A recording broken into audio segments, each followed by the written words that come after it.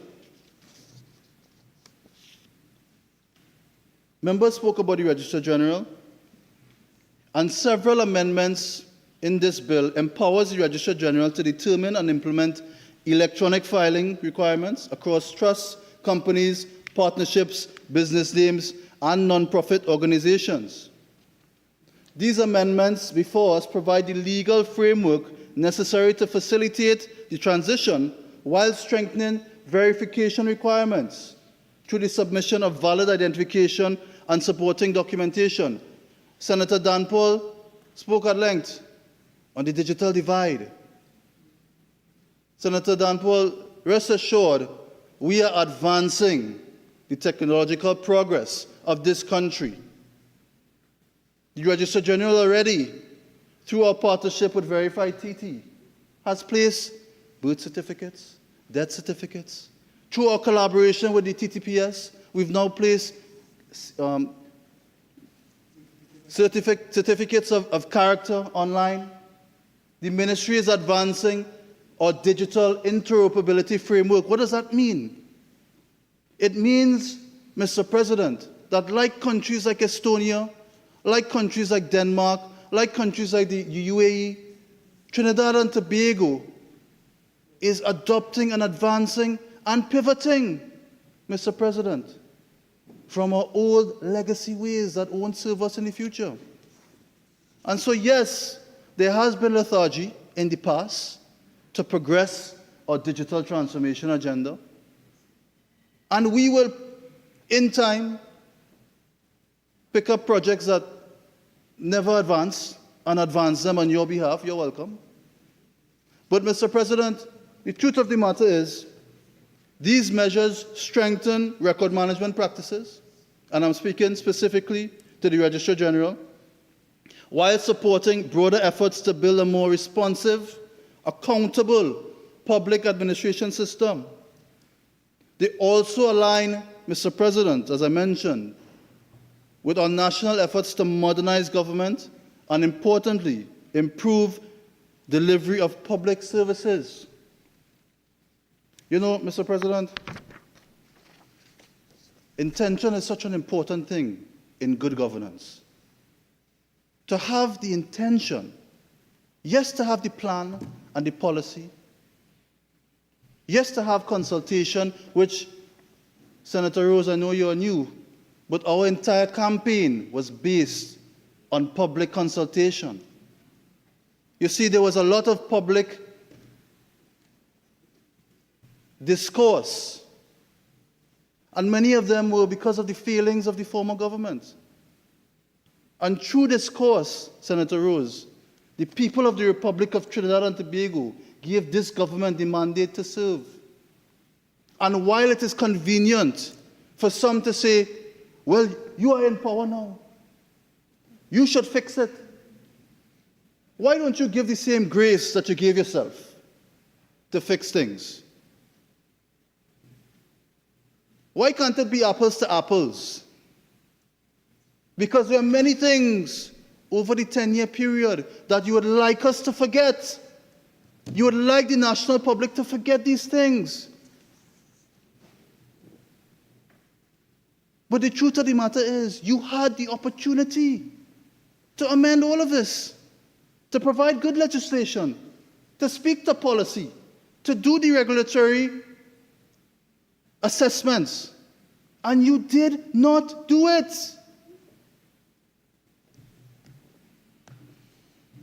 And to give Jack a bad name, now you come not only to have not done it, but also now to not support good, prudent legislation. That is a slap in the face of our citizenry. And people know when you're taking them for a fool. People know, Mr. President.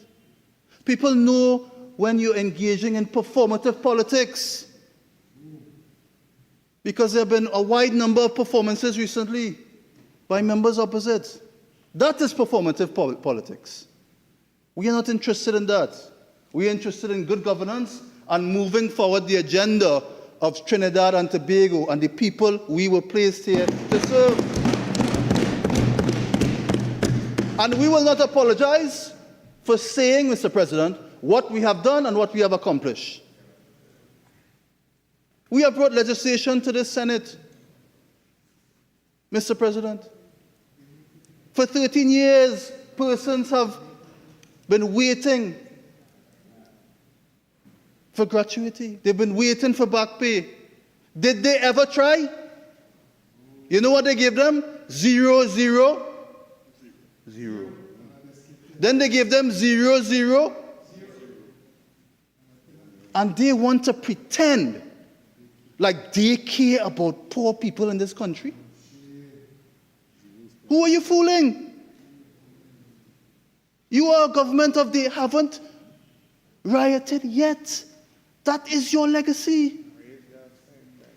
That is your government, a government they have not rioted yet. You are the government that take our citizens. And you come here, pious as ever, as if everyone should forget your past.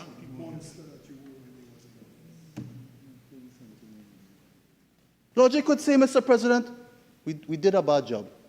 We were put out of office because we did a bad job. Let us work with the existing government to make things better, to progress society. No. The egos are too big across there. The controversy too large. The division too wide. And then they want to speak about patriotism.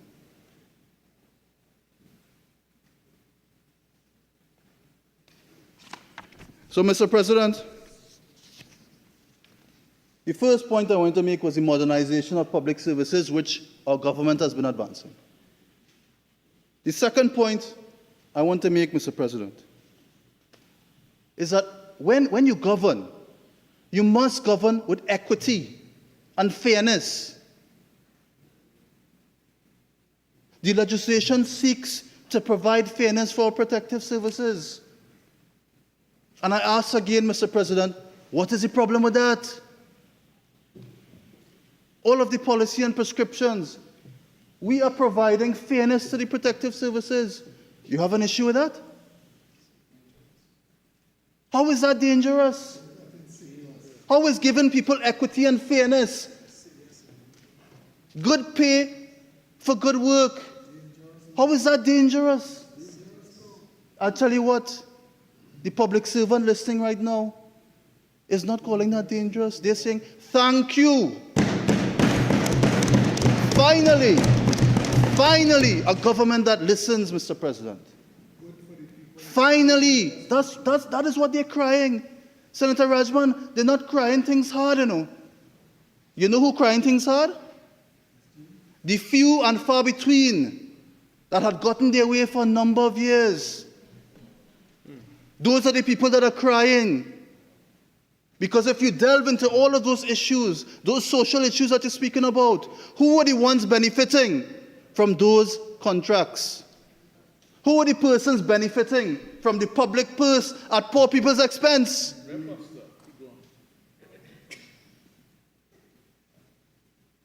So don't come here and play pious. Don't come here on public record with our citizens viewing to pretend as though you care. Action speaks louder than words. And by your fruits they will know them. Sorry to say, you have very few fruits in the basket. Your collection was poor, and your implementation was even poorer. So, Mr. President, fairness. The legislation provides that prison officers, police officers, fire officers who have served continuously in a higher acting office for at least 1 year immediately before retirement may have their pension benefits calculated on the basis of that higher office. What is wrong with that? That seems good, reasonable. The amendment recognizes, Mr. President, the practical realities of the public service. Officers who have continuously performed their duties immediately prior to retirement have made their contribution at that level, exercise the responsibilities associated with that office, should be afforded appropriate consideration in the calculation of their retirement benefits. That is what we speak about when we speak about greater equity. And there's a quote that says, equity is the soul of justice. This government is providing justice to the citizens that have been forgotten over the last 10 years. And that mightn't mean much to some, Mr. President, but I can tell you it means a lot to our leader, our Prime Minister, Kamala Persad-Bissessar SC. And so we will continue to do the good work that we have set out to do. Comrade Minister of Trade mentioned the manifesto, and I would encourage members opposite to have a look, have an unbiased look at the manifesto. It is a strategic plan. It speaks to all areas of our important economy. It speaks to ways for diversification. It speaks to sectors that have been underserved in the past. And it speaks about better days ahead. And better days are indeed here, Mr. President. So, Mr. President, the bill before us, in its substance and implementation, gives effect to a range of policy decisions announced in the national budget and advances reforms in areas including retirement security, public administration, regulatory compliance, investment promotion, and the modernization of legislative frameworks. Far from, Mr. President, imposing new burdens on citizens, several provisions provide relief, create incentives for long-term savings, simplify administrative requirements, and introduce measures, Mr. President, intended to support, very important, economic activity. And I want to say to members opposite, Mr. President, the test of our progress as a nation is not whether we add more to the abundance of those who have much. That's not what progress is about. It is whether we provide enough for those who have too little, Mr. President. That is the true test of progress. And none other than Franklin D. Roosevelt. That was a quote by that good gentleman. So, Mr. President, those are the 2 points I wanted to make. Is a third one. Can I ask you how much more time I have? It's at 8:08. Wow. Time flies when you're having a good time, Mr. President. So, I want to say, Mr. President, the bill introduces a number of important tax measurements aimed at encouraging long-term financial planning, strengthening retirement security, and promoting greater social investment. In particular, the proposed exemption of income derived from approved pension plans and deferred annuity represents a meaningful step towards encouraging individuals to save and prepare for retirement, while at the same time creating a policy environment that rewards responsible financial planning. Across the world, Mr. President, not just Trinidad and Tobago, governments continue to contend with, just as Dr. Arts would have mentioned, aging populations, increasing life expectancy, growing demands on retirement systems, making it increasingly important for public policy to encourage personal savings and long-term financial resilience. And so, Mr. President, this approach is particularly relevant within our own region. According to the Development Bank of Latin America and the Caribbean, Trinidad and Tobago has one of the highest levels of pension coverage in Latin America and the Caribbean, with approximately 96.7% of older persons receiving some form of pension benefit. While this reflects significant achievement, Mr. President, in terms of social protection, there is a broad recognition that long-term financial security cannot depend solely on statutory pension arrangements.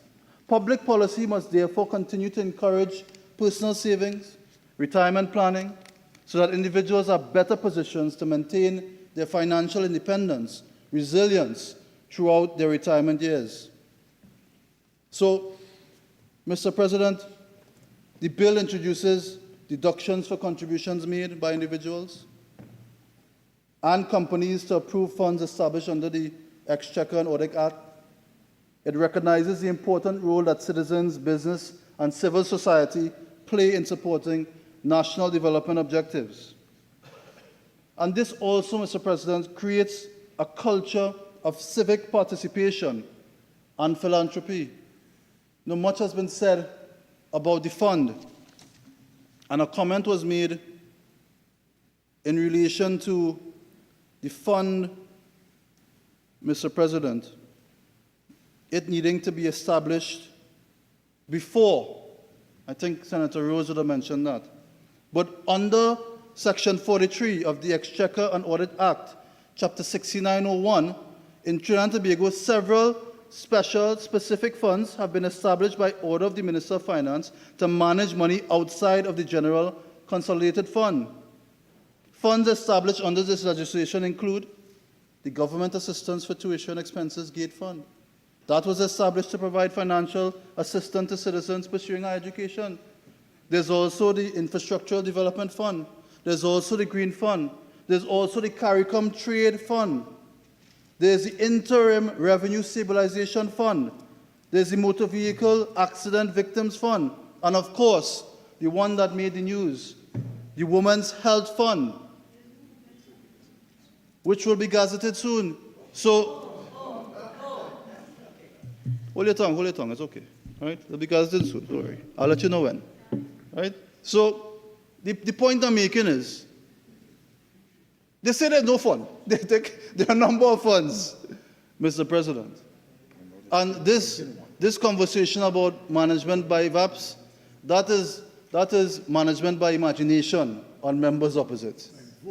It doesn't exist. Unfortunately, the stories that you are creating in your mind are for your mind alone. And the importance of the Hansard record is that it will reflect the truth. And the truth is, Mr. President. So, thanks very much. Okay. I am guided, Mr. President. Thank you very much. I think I want to recognize the Parliamentary Secretary in the Ministry of the People, Social Development, and Family Services.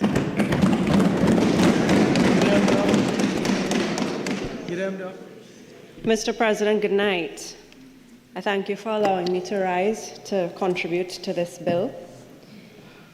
Mr. President, a lot has been said tonight. It has been a long day, and I will lead as my AG says and read the room.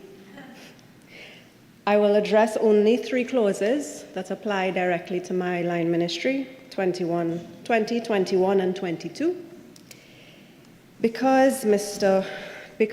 President, I need to address the lies and the misconceptions that have been spread on the other side, because they have done their normal.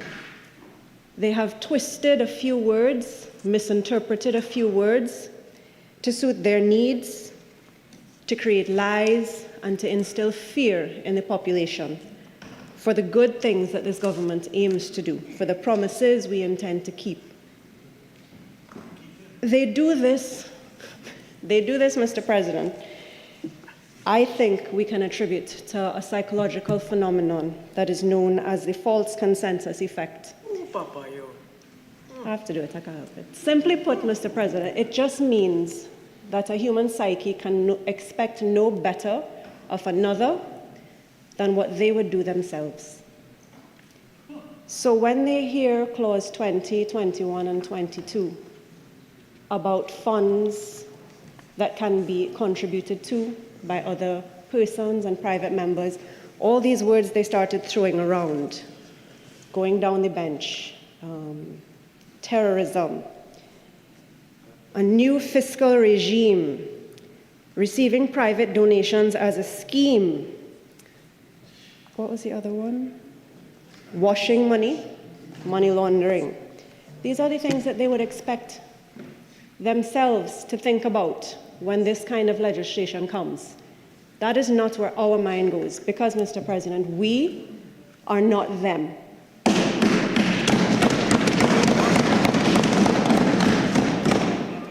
Get him, get him. To keep reading the room and stay within the parameters, just these three clauses, Mr. President, let us be precise. These opportunities for public funds to be donated to and receive donations from any persons are just that, donations. They are not loans, they are not private deposits, they are not political contributions, they are not, what did Senator Arawi say? Politically motivated philanthropy.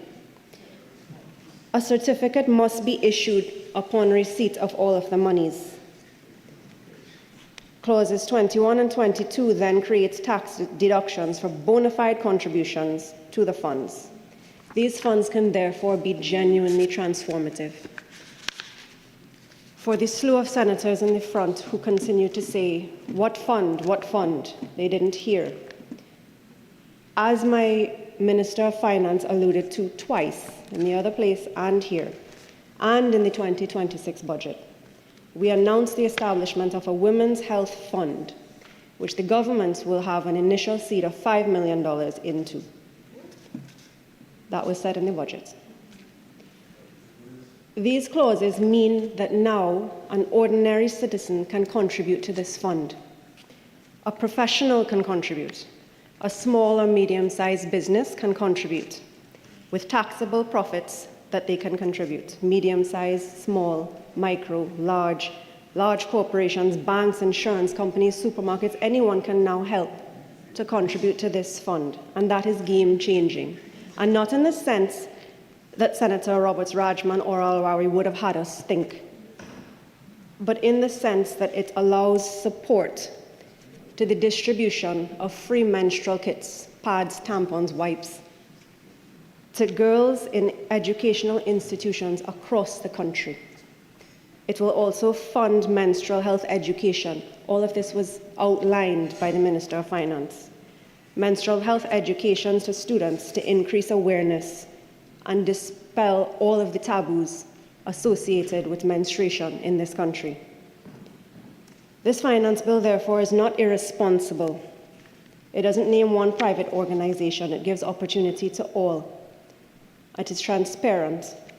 It allows a legal financing mechanism through which approved public funds, purposeful funds, including the Women's Health Fund, can be supported sustainably. It's not going to be a one-off, then disappear and fizzle out like all the rest they have done. And that distinction matters. This government is not abandoning its responsibility and telling private business to take over. That is not what the clause is. The government is first putting its own money on the table, 5 million seed, and then establishing a policy framework, providing oversight. And it is now saying to the rest of the society that there is room at this table for you to help. The clause still recognizes that the government does have the primary responsibility to protect vulnerable citizens. But it also says that the state, civil society, individuals, and responsible businesses can work together to multiply the effect of every public dollar, while giving entities tax incentive for doing so. So, Mr. President, let me paint a real picture. Not with Ms. Jean, don't worry. That these clauses are meant to provide for. Mr. President, there is a young girl in this country who has to improvise with cloth, with bandaging, because she doesn't have a sanitary pad. There is a girl who has to stay away from school because her flow is so heavy she's afraid she soils her clothes. There is a girl who sits silently through period cramps and abdominal pain. Fear and embarrassment haunt her because she doesn't want anybody in her home or her classroom to know, because she doesn't know that the pain she feels is normal. There's a mother who had to choose between buying pads for her child and buying groceries. There's a father raising daughters who wants to help, but he grew up in a society that taught him, we don't talk about that. That's not something men should discuss. There are real people behind these three clauses, and I spent 15 years of my life meeting those real people. Menstrual poverty is not an inconvenience. It is a women's health issue. It is an issue of public health, of education, of equality and dignity.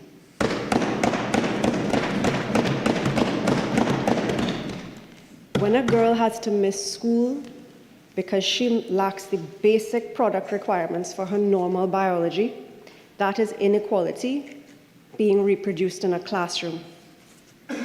When a woman has to use shredded sheets and cloth that are unsafe, her health is placed at risk. When menstrual health is surrounded by shame, silence, misinformation thrives. When boys are excluded from age-appropriate education on these matters, all the teasing, the stigma, and the taboo, it's perpetuated into the next generation. That is why this fund and the opportunity for all citizens to contribute to it should not be misunderstood as simply a mechanism for distributing pads. It is a change, it is a chance to change our culture. It is a chance to help schools speak openly and appropriately about menstrual health. It is a chance to help teachers respond compassionately. It's a chance to help parents communicate, to help boys learn, and to help employers understand health needs of a woman. This is a chance to help our country, Mr. President, finally be able to say that no normal biological process should be used to embarrass, exclude, or disadvantage half of our population. These are the marks of a successful society, one that is judged not by the height of its buildings, Balize House, or the size of its treasury. It is a society that is judged when a girl can attend school with dignity, when a child can ask for help without shame or embarrassment, when the vulnerable are seen, heard, and supported. And this government, with this fund and with these clauses, is creating that opportunity. We invite large businesses, small and medium businesses, professionals, all to participate. We invite corporate Trinidad and Tobago to look beyond the annual photograph and look beyond donating a hamper and consider sustainable investment in health, dignity, and education. But let me also make this clear. Partnership does come with accountability. There will be proper certification for donations made. There will be appropriate financial controls. There will be donor due diligence. There will be compliance with anti-money laundering requirements, which is where Senator Rose tried to go. There will be audited accounts of this Women's Health Fund that will be subject to the Auditor General's report and scrutiny of the Parliament when the reports are laid here. No contribution, regardless of its size, will purchase, influence, or have any effect on government and policies made. That, Mr. President, was their style. That is where their mind goes, not ours. A donation to this fund, therefore, will be support for the people not ownership of the government. That is how we protect both the integrity of the fund and confidence in the public. The opposition has repeatedly tried to make this mechanism sound sinister. At the start of the day and carrying on, they said, private contribution to a public fund is unheard of. It's never happened. That's the usual cry they make when they cannot get up and say, we thought of it first. But, Mr. President, these clauses are not unusual and not unheard of. Canada, direct gifts to government with tax relief. Canada expressly permits individuals to make monetary gifts directly to the Government of Canada, payable to the Receiver General. Gifts to the federal government or province can qualify them for charitable donation tax credits, where money is donated for a specific purpose.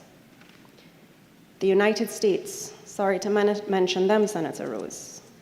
United States tax law permits deductions for contributions made to federal, state, and local government entities, provided the contribution is used for a sole public purpose, like a women's health fund.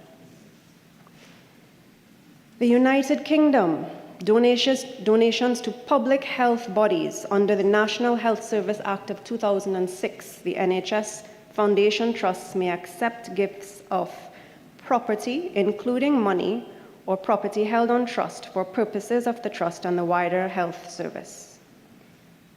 If we don't want to look at the US and large international countries, let's go regionally. Jamaica. Private donations to the public health sector. Jamaica has formal Ministry of Health procedures for accepting not only cash, equipment, pharmaceuticals, services, and other donations from private individuals. This is not new. We are not reinventing the wheel. We are not doing anything unseen and unheard of. It has been done before without money laundering, without leaving us open to terrorism. I forget the rest that they said. Washing money. Trinidad and Tobago has already done this. Close to our own domestic precedent is our Children's Life Fund Act. It is a charitable fund administered by a statutory authority, yes. This precedent is not unheard of. This has been done in many other countries. I can go on, India as well. National Relief Fund. National Relief Fund accepts voluntary donations from individuals and institutions. We are not reinventing the wheel. Don't be distracted. But apparently to them, Mr. President, the dangerous thing is allowing a legitimate business to make a certified donation to help that little girl be able to attend school. But to us, the dangerous thing is allowing that girl to continue suffering while the country possesses both the resources and the ability to help her. I'm very confused. I had to stand to debate the point because it had upset me since morning. I cannot understand how an experienced debater can make that very creative link to say that a fund meant to be able to purchase pads and tampons could be used as a front for terrorism. How does one's mind go from tampons to terrorism? It is a creative stretch that is not relevant. This is a precedent that has been set in many, many countries throughout the world. And I stand with my Prime Minister. I stand with my Prime Minister for the concept of this fund, and I am proud to defend it. And that, Mr. President, is the difference between us and them. That is the difference between their politics and our purpose.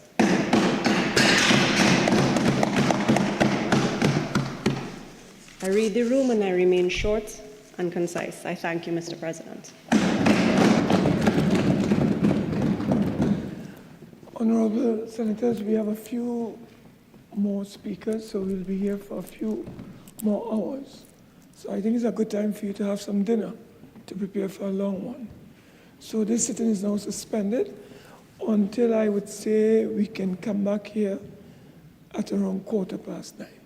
Okay.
The Honourable Minister of Transport and Civil Aviation.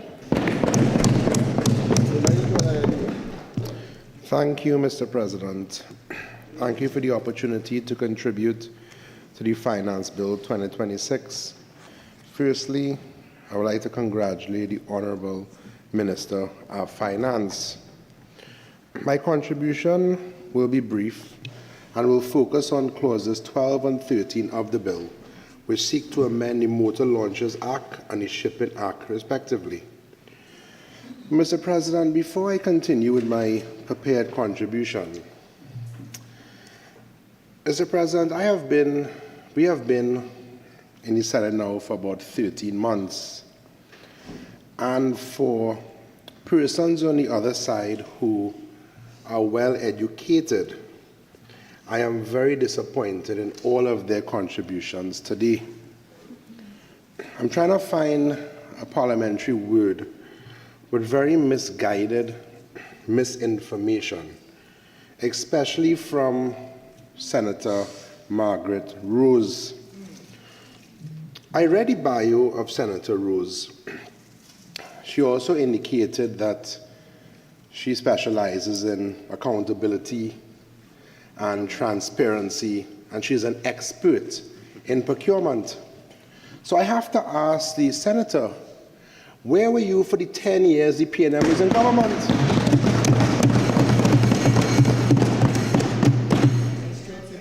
Is it that the PNM didn't want you wrong for those 10 years? Okay.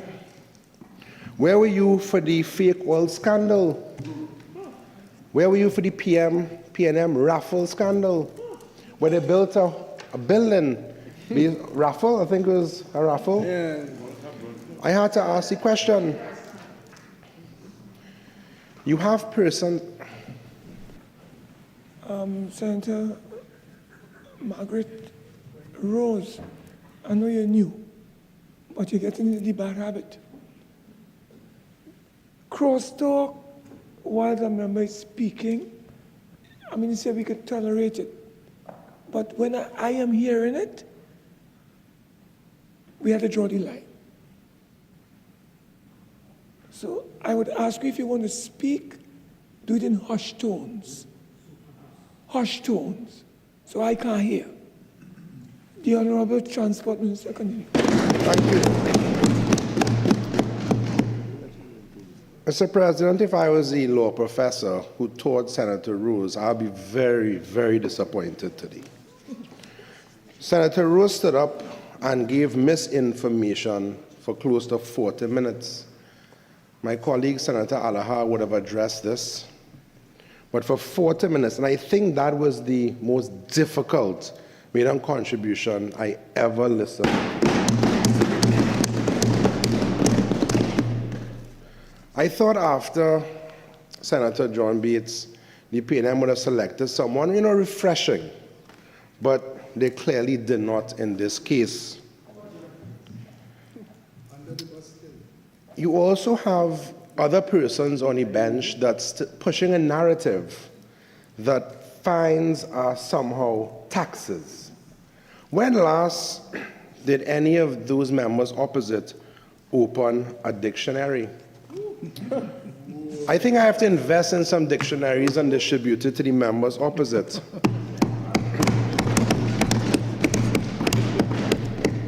The Oxford Dictionary, Mr. President, definition of a fine is sum of money that must be paid as punishment for breaking a law or rule. That's the definition of a fine. And you have persons opposite with abbreviations before the name, after the name, attorneys, former public servant, minister of finance for a month, a businessman. I am very disappointed. Now, some persons receive abbreviations behind their name based on merit for their strengths, abilities, and achievements, like the Honorable Attorney General, who has my full support. Then you have others that receive their abbreviations because they know the right people or they were in the right place at the right time. But Mr. President, at first glance, these may appear simple amendments to fines for clauses 12 and 13. However, they are fundamentally about one thing: public safety. When we increased the fines for the Motor Vehicle and Road Traffic Act a few months ago, we saw a big difference instantly. You have members opposite talking about public consultation, what data. Senator Murray will appreciate this. When we increased the fines, we saw a big difference. Compliance for vehicle inspections went up by 122%.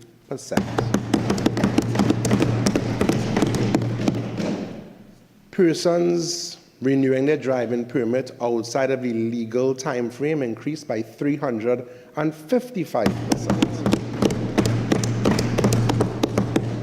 The reason why I'm saying this is Senator Murray had asked a question several months ago regarding the license office. And these are persons, Mr. President, that was driving for years with expired driving permits. And if you get in an accident with an expired permit, your insurance is not valid because that's a condition. What we also saw was a decrease in serious road accidents and fatalities. We could not have had public consultations for months while the lawlessness was going on. We had to act.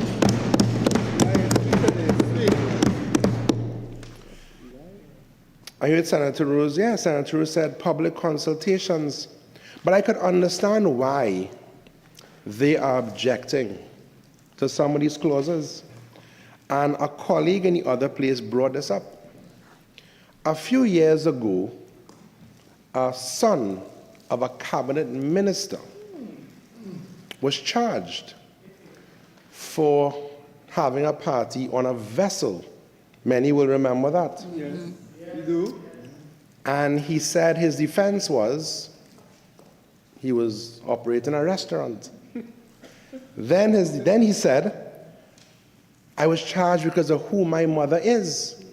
No, he was charged because he broke the law.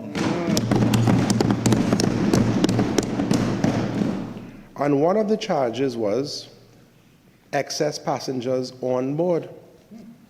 Mr. President, the Motor Launches Act is legislation that dates back to 1926. In many respects, the fines contained within the Act no longer reflect the realities of modern maritime operations, nor do they provide a sufficient deterrent against non-compliance.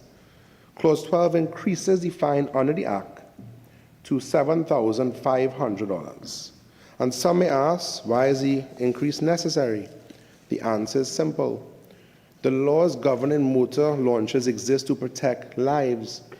They establish standards and requirements intended to ensure that vessels are operated safely and responsibly. When those requirements are ignored, the consequences can be severe, not only for vessel operators, but for passengers, families, and communities. If a fine is too low, it can become a little more of cost of doing business. And Senator Atts mentioned this.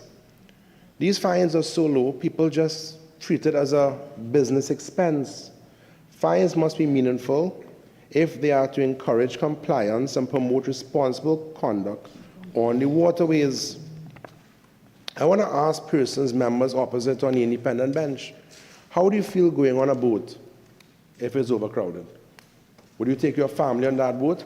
Speaking about Tobago, it happens a lot in Tobago. Senator Jack is here, where the boats are overloaded.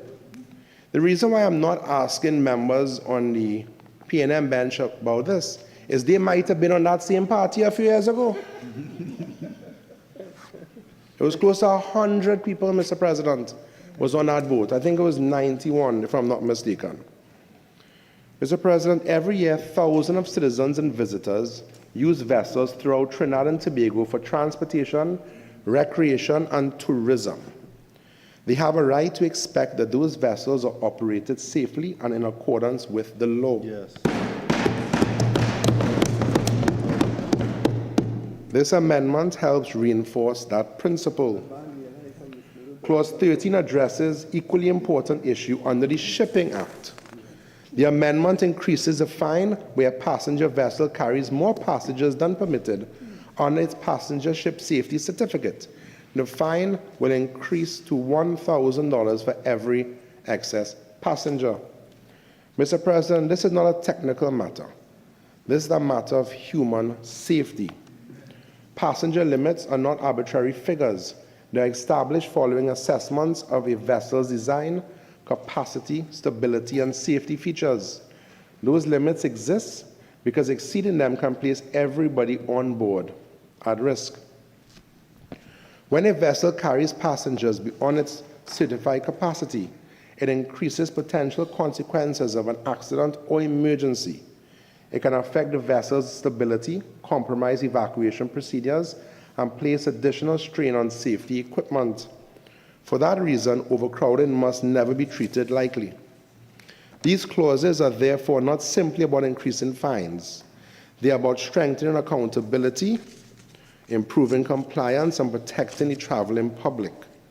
For those reasons, I fully support clauses 12 and 13, and by extension, the Finance Bill 2026. With those few words, Mr. President, I thank you.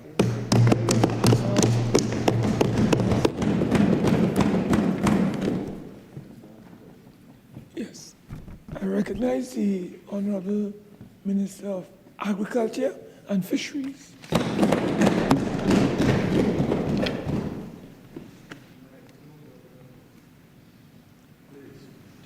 Thank you. Thank you most kindly, Mr. President. As I rise today to express my unreserved support to this Finance Bill 2026. At the outset, Mr. President, permit me to congratulate our Prime Minister, the Honorable Kamala Persad-Bissessar, SC, for her astute leadership, and the Honorable Minister of Finance for piloting this important piece of legislation through this honorable chamber. The bill before us, Mr. President, represents far more than a routine exercise in legislative amendments.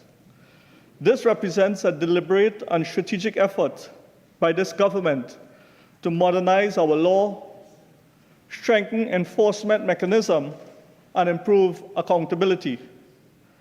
Mr. President, it also ensures that our legislative framework reflects the realities of Trinidad and Tobago in 2026, rather than those of decades ago. Mr. President, what is remarkable is that many of these penalties remain untouched for years, while those who are now objecting, they sat comfortably on the government benches. They had every opportunity to modernize these laws. They had every opportunity to strengthen enforcement. Instead, they choose inertia, and today they criticize reform simply because they are unwilling to undertake it themselves.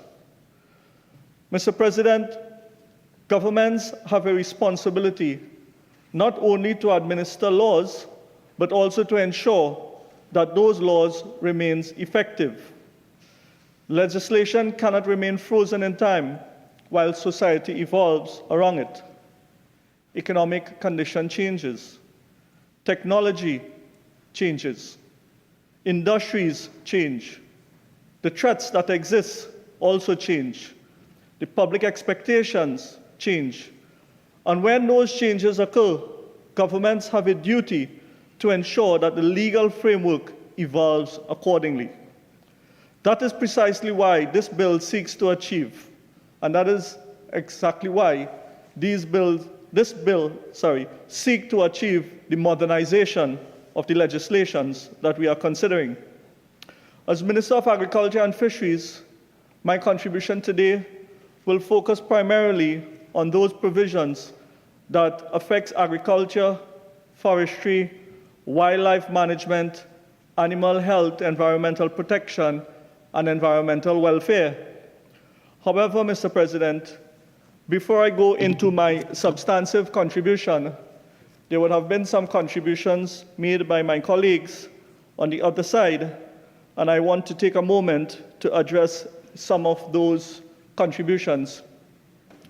I recognize the contribution, very kind and informative contribution from Senator Lewis, but it seems as though my good friend did not spend time to properly prepare himself before that presentation, because he seemed to be a little confused when it comes to the Sawmills Act, the difference with the sawmills and a furniture shop, indicating that in some furniture shop there may be saws that can reduce the size of large logs into small pieces of planks that can be used to construct furniture. Well, I will share with my good friend, Senator Lewis, that if that happens, unfortunately, the individual will be charged, because the law is clear. The law defines what a furniture shop is in Section 3C of that same Act.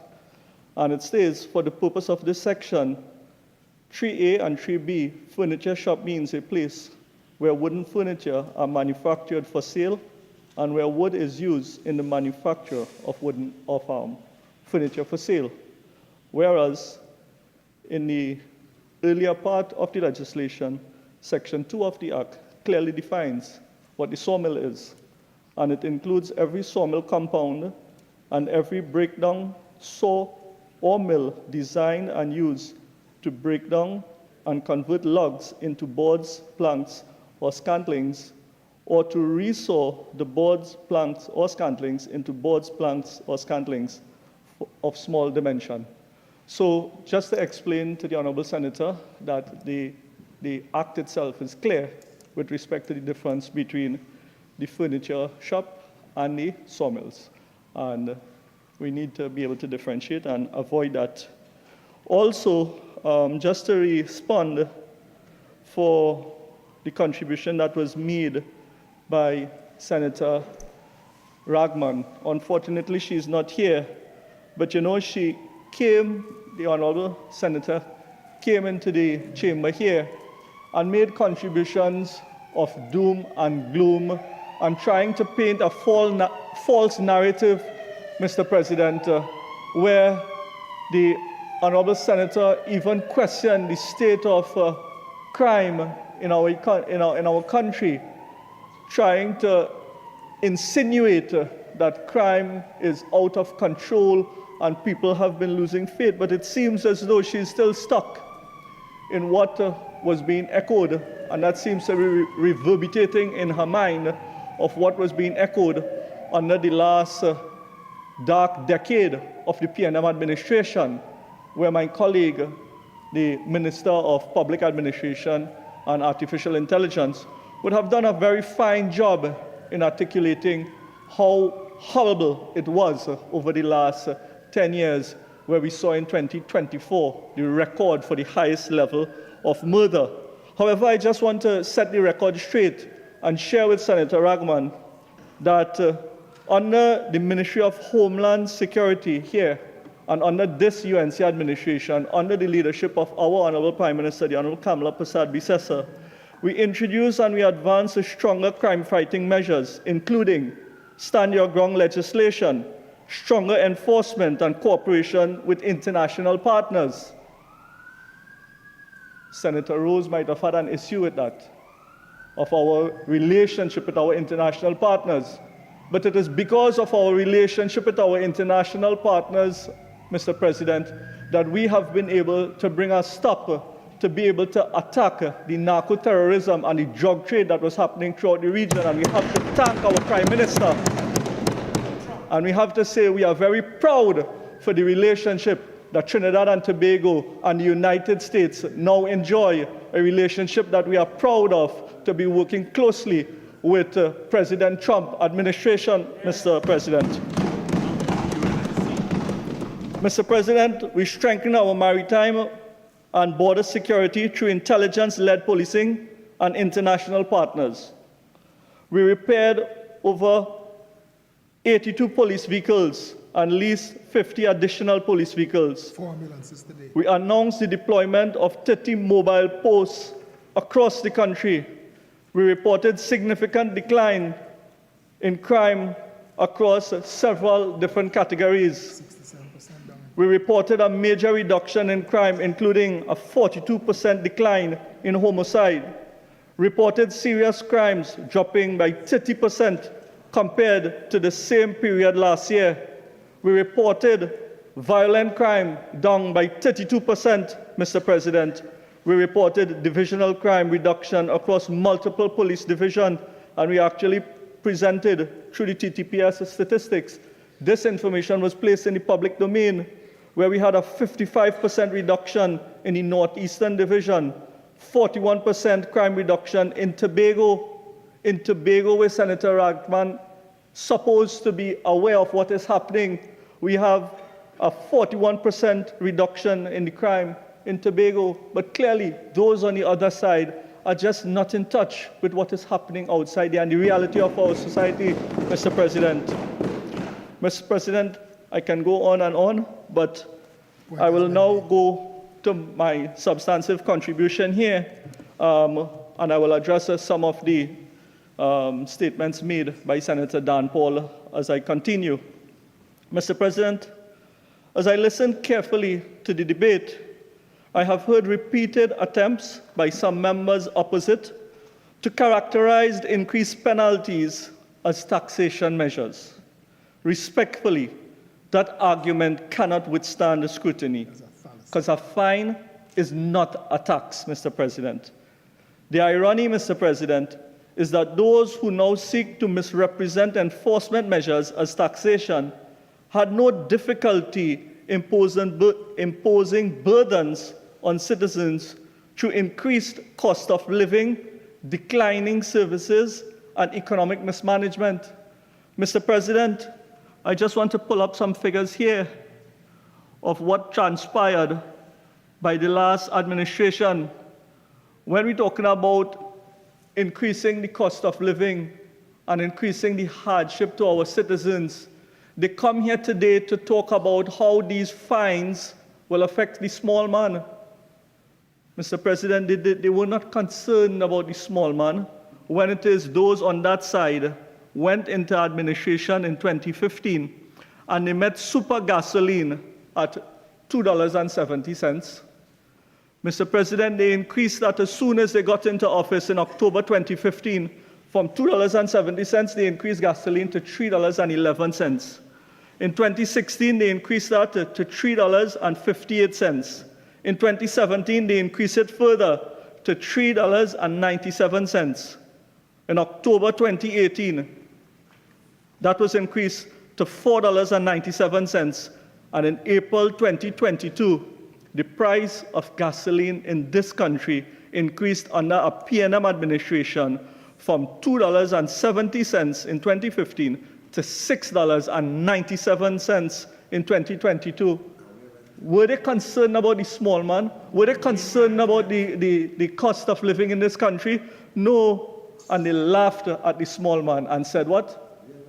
They are riot yet, so they may increase it again. That is why we have to thank God for the 28th of April 2025, where the country decided to riot with their voting finger, Mr. President. Mr. President, we saw declining services. We saw economic mismanagement. Even in the field of agriculture, what we saw is that the contribution of agriculture to the GDP of this country declined from 1.4 billion to 650 million, compromising our national food and nutrition security, Mr. President. Mr. President, they now wish to confuse the public because they cannot defend their own record. A fine is not a tax. The distinction is fundamental. It is a distinction that every citizen in this country clearly understands. But because they are in opposition, they feel as though their role is just to oppose. And when they see something be presented, to see how best they can oppose and create distraction. Mr. President, if one obeys the law, one does not have to pay that fine. If one obtains the required license, one does not have to pay the fines. Therefore, to characterize a stronger enforcement measures as new taxation, that is very misleading and disingenuous. It confuses regulation with generation of fees, or I should say revenue generation, and it distracts from the real issue before us. The real issue, Mr. President, is whether the penalties contained in our law are sufficient to deter unlawful conduct. And I thank Senator Lewis for once again pointing out that the fines that had existed previously with respect to the persons on the boat and thing may be so small and negligible and insignificant that the operator might just decide to pay the fines, to pay the penalties and not comply. So we have to look at what the real issue is and to determine whether the penalties contained in our law are sufficient to deter unlawful conduct. This government, Mr. President, believes there must be sufficient penalties so that we will defer or deter wrongdoers from engaging in wrongful activities. And this government, Mr. President, believes that those who operate outside the law should face meaningful consequences. And it's on those principles that we see these amendments being presented here today. Mr. President, there has been considerable commentary regarding the amendment to the Copra Product Control Act. What is particularly troubling is the deliberate attempt to mislead the public on this amendment by those on the other side. The facts are clear, Mr. President. The fee remains unchanged for the registration. Law-abiding operators pay no additional costs. The fees remains at $25 to become registered. So this fear-mongering that they are trying to peddle for Ms. Jean and others, they should stop it. They should stop that. Because to apply for registration status or to apply for the required permit to operate, even a food handler's badge, that everyone who deals with edible oil, who deals with food, has to go to the regional corporation in their area, into their district, go through the health facility, apply for it, and even that will cost us something like $50 to $80 to get a food badge. The registration here under this piece of legislation remains at $25. We are not even touching that, and we are not interfering with that, Mr. President. The facts are clear. The only thing increasing is the consequences if someone breaks the law. The amendment merely increases the fine imposed on persons who operate without the required license under the Act. The licensing fee remains at $25. The renewal fee remains at $25. Nothing in this amendment increases those fees. Nothing in this amendment imposes additional costs upon law-abiding operators. The only person who's going to be affected are those who choose to operate outside of the legal framework that has been established many, many, many years ago. Mr. President, if an individual obtained the required license, there is no issue. However, if an individual breaks the license, well, then the individual will suffer the consequences of the penalties. And what this piece of legislation or this amendment introduces, Mr. President, is an increase from 4,000 to 8,000. Mr. President, I now turn to the amendment which strengthens the Forest Act. Few national assets are as important and yet as frequently overlooked as our forests. Too often, forests are viewed solely through the lens of timber production. Mr. President, forests are not merely a collection of trees. Forests are critical national infrastructure. The reality is that every citizen benefits from healthy forests, whether they realize it or not. Therefore, when forests are damaged through unlawful activity, the consequences extend far beyond the immediate affected area. The consequences ripple through the wider economy and society. Mr. President, illegal logging is not a victimless activity. Illegal logging imposes cost upon the entire nation. Therefore, the state has both a right and an obligation to ensure that the forestry legislation is effectively enforced. The amendment before us increases penalties under the Forest Act to better reflect modern realities and strengthen differences. Mr. President, illegal logging did not become a concern yesterday. Forest degradation did not begin in April 2025. These challenges existed throughout the decades. While the former administration occupied government, these challenges occurred, yet meaningful legislative reform never materialized. If it is this government that is finally taking the necessary steps to protect our forests and our watershed, Mr. President.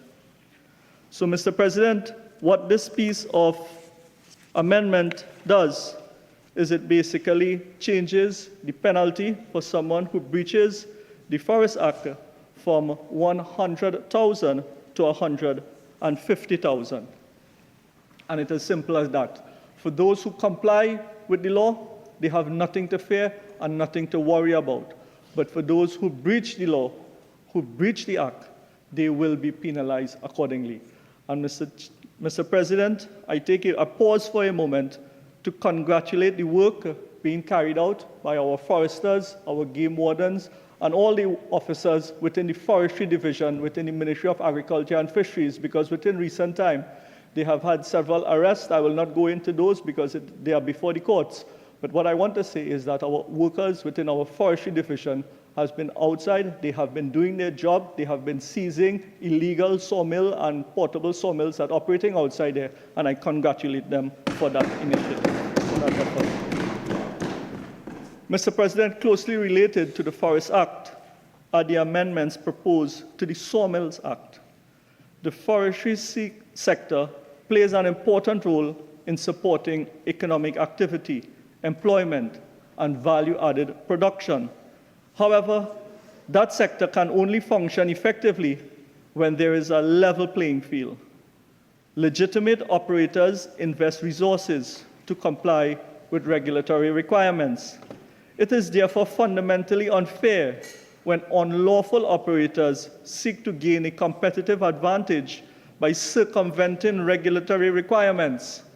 The amendments to the Sawmill Act seeks to address precisely this issue by strengthening penalties for operating without the necessary approval and license.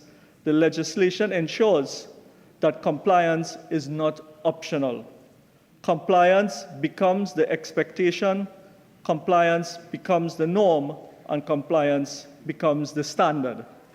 Mr. President, what is particularly striking is that these deficiencies did not arise overnight. For years, legitimate operators were forced to compete against those who ignored the rules, while successive administration failed to modernize penalties or strengthen enforcement.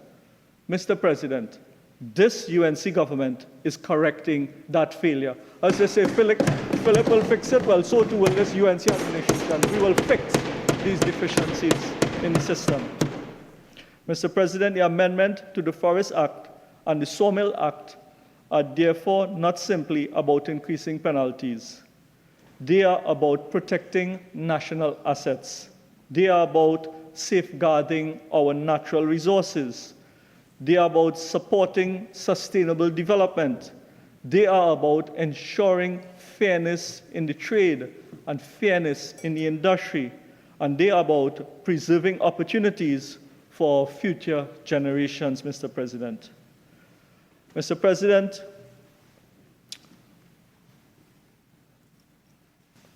I now turn to what I consider one of the most innovative and forward-looking aspects of this finance bill. You see, Mr. President, while the opposition has sought to characterize this bill as tax, tax, tax, in yet another attempt to fearmonger and mislead the population, they have conveniently ignored provisions that speaks directly to the kind of society this government is seeking to build, one that recognizes compassion, civic responsibility, and collective action as essential pillars of national development. Mr. President, the leader of government business has explained the various funds where persons or companies can make contributions to the various funds, and these persons or companies shall be entitled to deduct the amount of such contribution in ascertaining their chargeable income or chargeable profit for that year of income. These deductibles will operate in a very similar manner as how the Honorable Minister of Finance introduced contributions to animal shelter in the budget. Senator Dan Paul, in his contribution, he questioned measures read in the budget and was attempting to insinuate that nothing has happened since then. What I want to tell Senator Dan Paul is that the PNM is no longer on this side. And because of that, a lot has happened. Mr. President, for many years, animal welfare organizations throughout Trinidad and Tobago have quietly carried out critical work on behalf of our society. Many of these organizations rely heavily on volunteer and volunteerism. Many of them rely on donations. Many rely on funding activities. They rely on the generosity of the ordinary citizen who understands the importance of humane treatment and responsible animal care. Despite their deduction, however, financial sustainability continues to be one of the greatest challenges facing animal shelter throughout our country. Mr. President, what is particularly troubling is that the challenge is not a new one. Animal welfare advocates, shelter operators, and volunteers have been sounding the alarm for years. They have repeatedly highlighted the financial struggles facing their shelters. They have repeatedly called for sustainable support mechanisms. They have repeatedly asked for meaningful interventions. Yet for years, little or nothing has changed. There was recognition of the problem. There were statements of concern. There were acknowledgement of valuable work being done by these animal shelters, but recognition alone was not enough, because recognition without action does not feed the shelter, does not feed the animal. Recognition without action does not pay the vet bills that is needed for these animals. Recognition without action does not rescue a single abandoned animal out there. The reality is that many shelters survive because dedicated citizens refuse to give up on vulnerable animals. That is why these provisions matter. Unlike those who were content to acknowledge these challenges year after year without establishing meaningful solutions, this government is creating a framework that allows the citizens and businesses to become active partners in supporting animal welfare. And I thank the Minister of Finance for making that an important part of our budget for this year, Mr. President. The difference between this government and those opposite is that while they spoke about animal welfare, we are building the system to support it. While they acknowledge the challenges, we are creating solutions. While they have offered sympathy, we are delivering policy. That is the difference between governance and commentary. That is the difference between action and rhetoric. And that is the difference between this government and the opposition, Mr. President. Mr. President, the Minister of Finance paved the way for the registration of animal shelter, and citizens and businesses can support animal welfare initiatives while benefiting from tax deduction established in law. So I want to share with Mr. Dan Paul, with Senator Dan Paul, that this is practical policy. This is compassionate policy. This is innovative policy, and this is policy that delivers benefit not only for shelter and animals, but for the entire country. What makes this even more significant is that the Ministry of Agriculture and Fisheries has not been waiting idly by for the last 9 months or so. Senator Dan Paul would like to know what has happened from then to now. We have already begun laying the foundation necessary to operationalize the various measures. The ministry has been working diligently and proactively to establish the framework for the approval of registered animal shelters throughout Trinidad and Tobago. We have developed a comprehensive policy outlining the procedures to be followed both by applicants seeking registration and by the ministry in evaluating and approving those applications. We have established the criteria. We have developed the administrative process. We have created the accountability mechanism. And we have prepared the documentation necessary to ensure that the system operates with transparency, consistency, and integrity. Mr. President, once the registration is completed and approved, the certificate of approval will be issued to the registered animal shelter. And Mr. President, this certificate represents far more than just a piece of paper. It represents recognition. It represents accountability. It represents credibility. And it represents this government's commitment to building a structured and sustainable national animal welfare framework, Mr. President. But we did not stop there.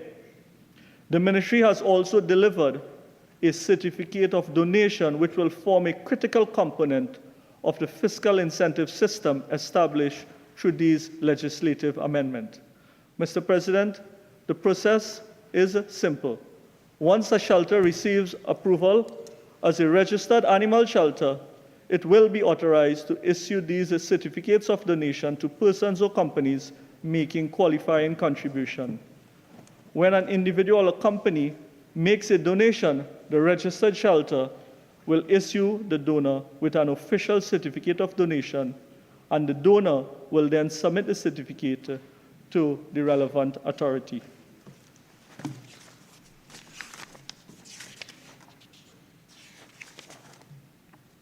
Okay. Mr. President, that is what implementation looks like. That is what preparation looks like. And that is what serious governance looks like. Not merely announcing policy, not merely debating policy, not merely promising policy, but building the system developing the procedures and creating the mechanisms necessary to ensure that policy translates into real benefits for real people and real organizations. That is what you call give them performance, Mr. President. Give them performance. While some are focused on political talking points, this government is focused on delivery. While some are focused on creating fear, this government is focused on creating solution. While some are asking what can be done, we are already doing it, Mr. President. The shelters benefit, the animals benefit, the donors benefit, and the communities benefit. Ultimately, Mr. President, Trinidad and Tobago benefits.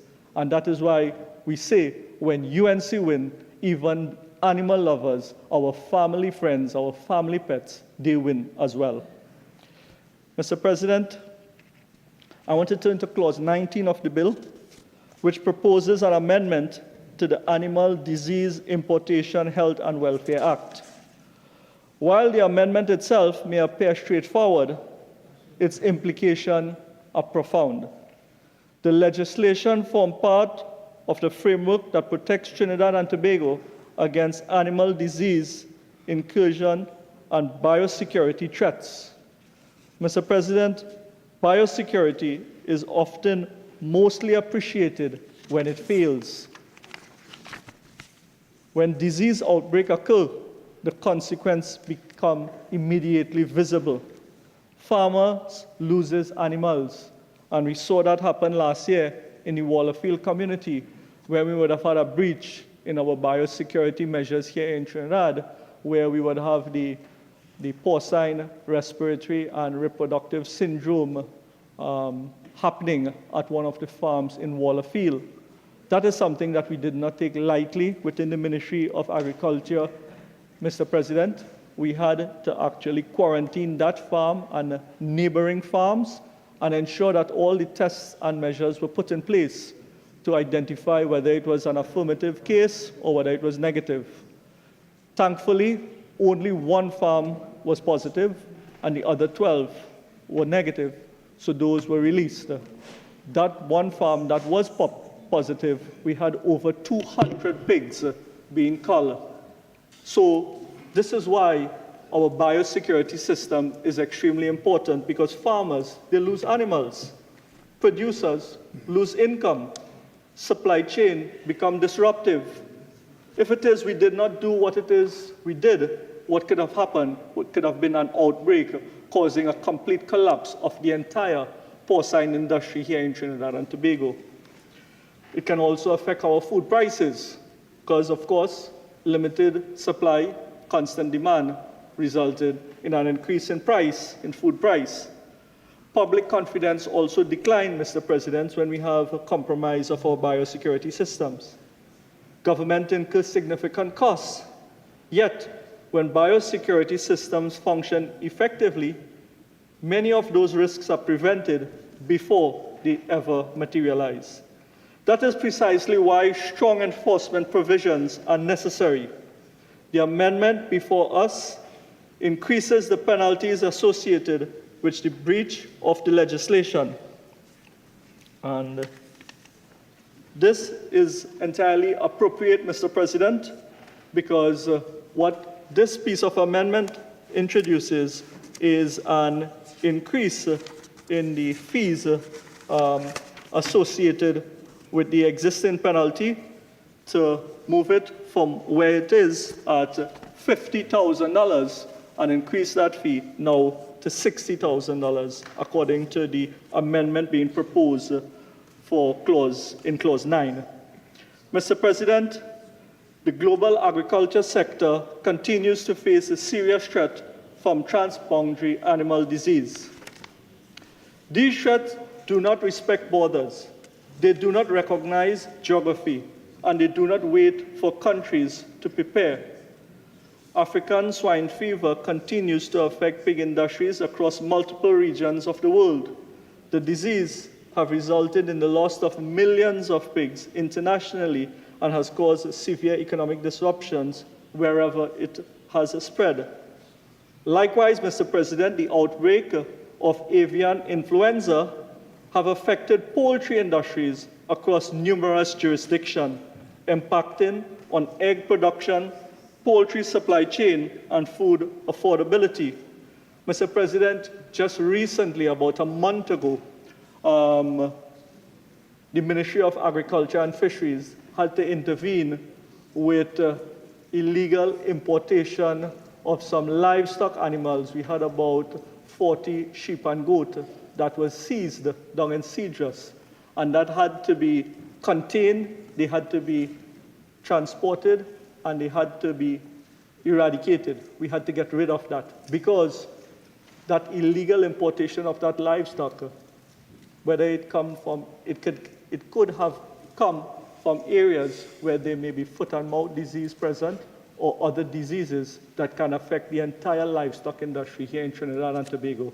I have to say a special thank you to Minister of Defense, because it was the Coast Guard that would have intercepted these animals that came in down in the Cedros Peninsula. And I have to say a special thank you to Minister of Homeland Security that provided that support for us to be able to contain and to eradicate the biosecurity threat.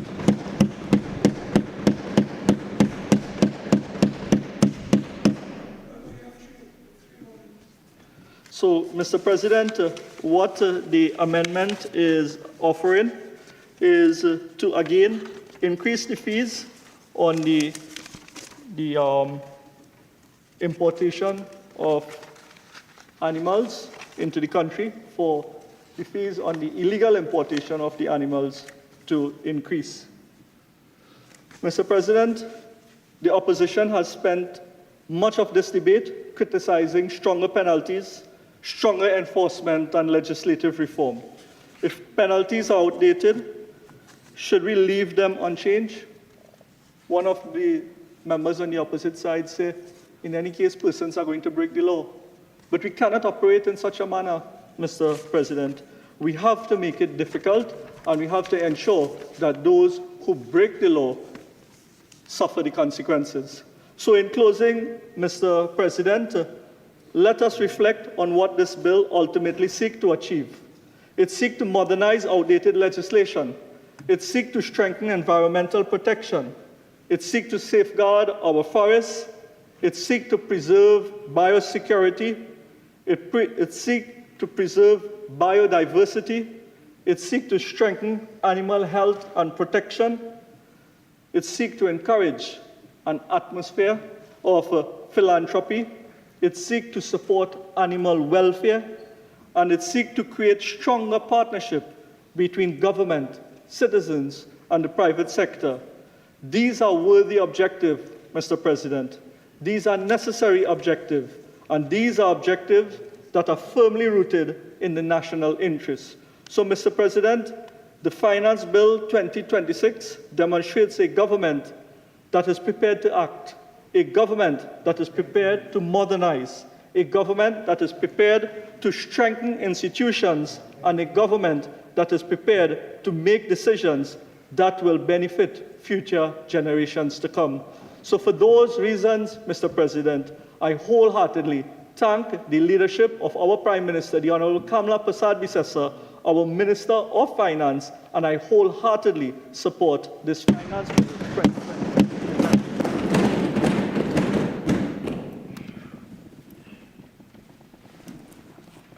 I understand that there's no one else on the independent bench to speak. Am I right? Is there anybody else on the opposition bench to speak? Okay. I recognize Senator Dr. Henry Brown. Thank you, Mr. President. I think we're all suffering to an extent from the government's decision to schedule the Standing Finance Committee in the lower house at the same time as Finance Bill in the upper house. I wouldn't make heavy weather of the point, but senators would have noted the Minister of Finance has piloted this bill and has now absented himself from the chamber. So it denies the minister, the government approaching the Senate in this manner, denies the minister and denies the Senate the benefit of the minister's considered response to all of the effort, the care, the attention, the contributions that senators would have made, having had relatively little time to prepare and deliver and stand on behalf of the people of Trinidad and Tobago and do their duty under the Constitution. So this is really not the ideal approach, Mr. President. I just want to flag that the UNC, when in opposition, some of us would be very familiar with the refrain, complained incessantly about the legislative agenda, lack of notice, lack of predictability, preparation time, etc. And here we are in a scenario, leader of government business would not disagree with me, where time after time we have such limited notice for substantive matters, and we don't know what's coming the following week, the week after that. There is no agenda, there is no itinerary, and it's even worse than it was before. So I just want to flag that, Mr. President, and under those circumstances, I want to commend every single member of this bench that has stood on this finance bill and delivered substantively.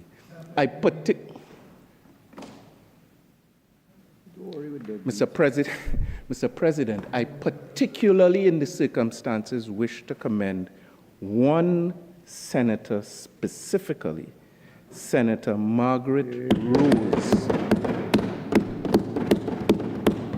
who, notwithstanding the weak responses on the other side, gave what, in my humble opinion, is one of the strongest maiden contributions we've heard in a long time. So, in congratulating her, I wish to congratulate the leader of the opposition on an outstanding selection on behalf of the people of Trinidad and Tobago. Mr. President, the issues are well traversed. It is also well recognized that the government has participated in the opening of this debate, but I took your guidance from earlier. Even though it is open, it is not open into the Pacific Ocean, and therefore we should remain somewhat rooted in where we began. Mr. President, we've said it. There are aspects of this bill with which the opposition takes no issue whatsoever. And notwithstanding that, I heard some speakers on the government side, I don't know if they were filibustering or maybe they just remained rooted to the scripts that were prepared for them, still go on as if they're responding to criticism of some of those clauses. So one example is the aspects of improved pension arrangements for our police officers and prison officers. I mean, no one has criticized that in essence, and that is something that we would welcome. But I then heard some efforts to hold the opposition to mortgage or hold us hostage to a position on the entire bill based on our acquiescence or agreement with certain aspects. And Mr. President, you would know that legislation and chamber consideration does not work like that at all. We are free to identify aspects of a bill that we take no issue with or we support or we agree with, but there are other aspects with which we have great difficulty and we see it as our duty to oppose. So the one example would be the clauses on the improved pension arrangements for prison officers and police officers. We're very happy for uniformed services. It gets a little tiresome when those on the other side of the aisle would say, well, you all were in government and you didn't do this. But, Mr. President, the fact is they were also in government before and they didn't do it. So, you know, that logic could only take us so far. And it's as if they start from a position where they should have no work to do whatsoever. All the legislation should be perfect when they assume office. And, you know, it's a little bit trite, Mr. President. It's just a little bit trite. So we take that in stride. Senator Zakur stood and gave a treatise on the motor launches and so on. Mr. President, some of us are seafarers to some extent recreationally. And I could find little difficulty in strengthened arrangements or prevention of what I still feel is a sense that at some point in the future of this country, we will have, or we could have, a tragedy on the sea with respect to those party boats. We see them weekend after weekend, up and down in the Gulf of Paria, often, to my eye, completely overloaded, racketing the Gulf with loud music. And so if this measure can somehow improve, maybe marginally, the aspect of safety, why would I find issue with that, Mr. President? So I'm just going through some of the more positive aspects to begin with. But, Mr. President, I think there's a challenge beyond all of this, and that is when you listen to the content of the government, and more than that, when you listen to the attitude of members of this government to criticism, it is my view that we are approaching an inflection point in Trinidad and Tobago. We are approaching an inflection point, and we've seen it. Some of us have been around a little while. We've seen it in governments in the past. We've seen it in administrations in the past. There's a sense where the government starts to get a bit tone deaf, and there's a distance growing between the narrative and attitude of the government and the concerns and connection of the people. And if that distance continues to grow, Mr. President, it might seem fruitful to us politically, but it makes me concerned as a patriotic citizen of Trinidad and Tobago. We heard some of it in this debate, brought in by the government, narrative about crime and the sense that everything is going well and we're heading in the right direction. Mr. President, they're becoming tone deaf to the concerns of the people of this country, where day after day now we're seeing mass murders. Just yesterday, another one with 3 members of a family, and so this has become the norm.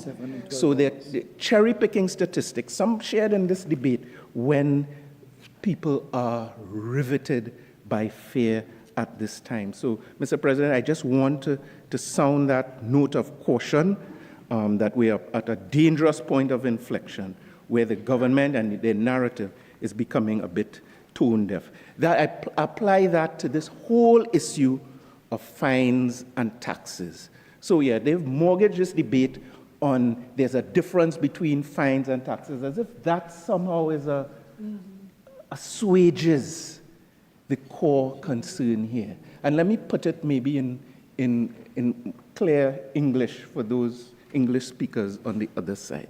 The issue is not whether there's a difference between fines and taxes. The issue is the people of this country feel betrayed by this government who came into office promising to lower fines across the board.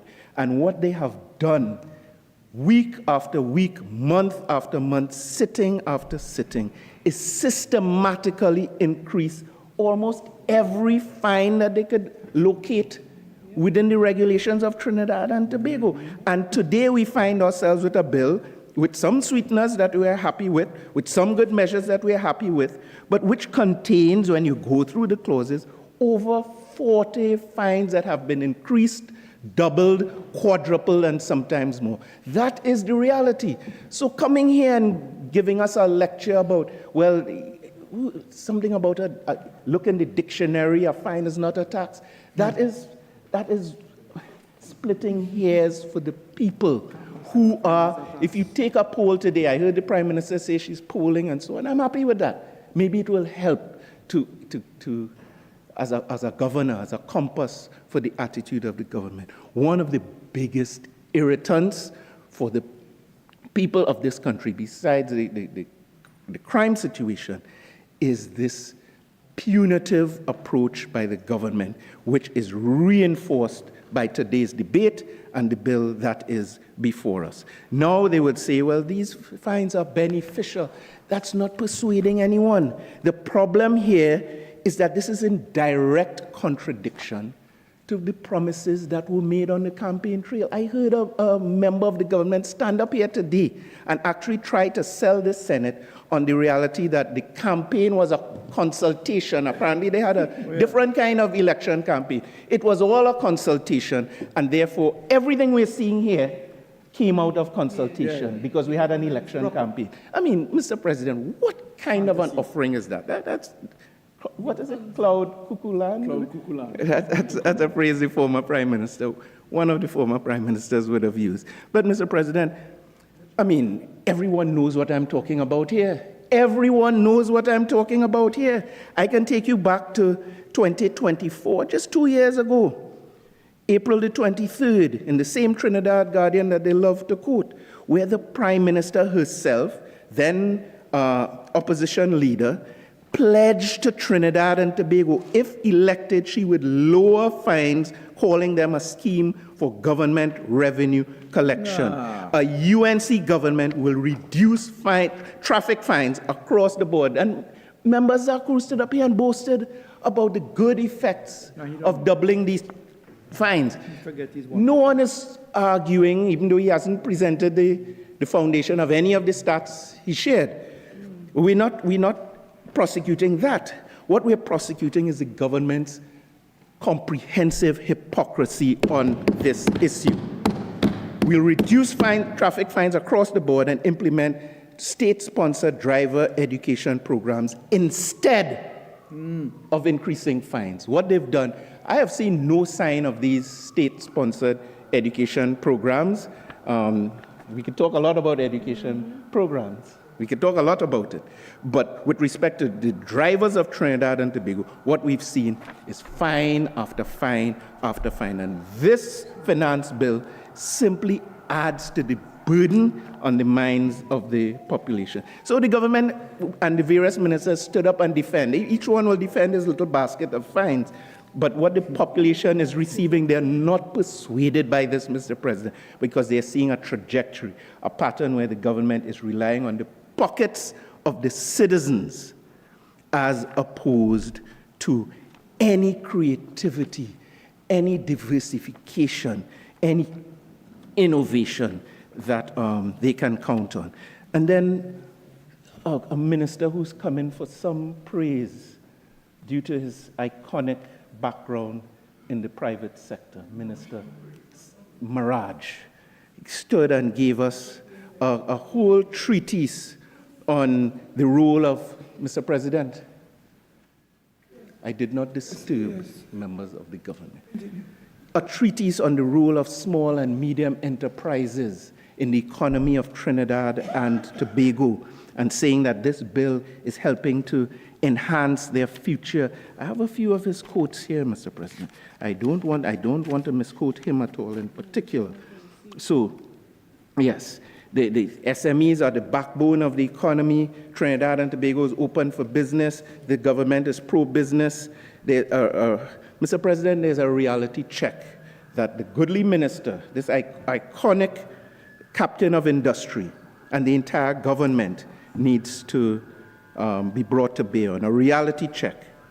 With respect to small and medium enterprises, this era, this current era, is the worst era for the prospects for small and medium enterprises in our lifetimes. So many of them are closing, Mr. President. I have a shopping list here, and it is an indictment, not of the minister, of the government itself and their rhetoric in the election campaign since then and in this debate on the role of SMEs, where across the board, across both islands, north, south, east, and west, these same businesses that the minister cares about and is lauding have been closing down systematically and comprehensively. Businesses of all forms and natures, bars, restaurants, ice cream shops, media houses, sports institutions,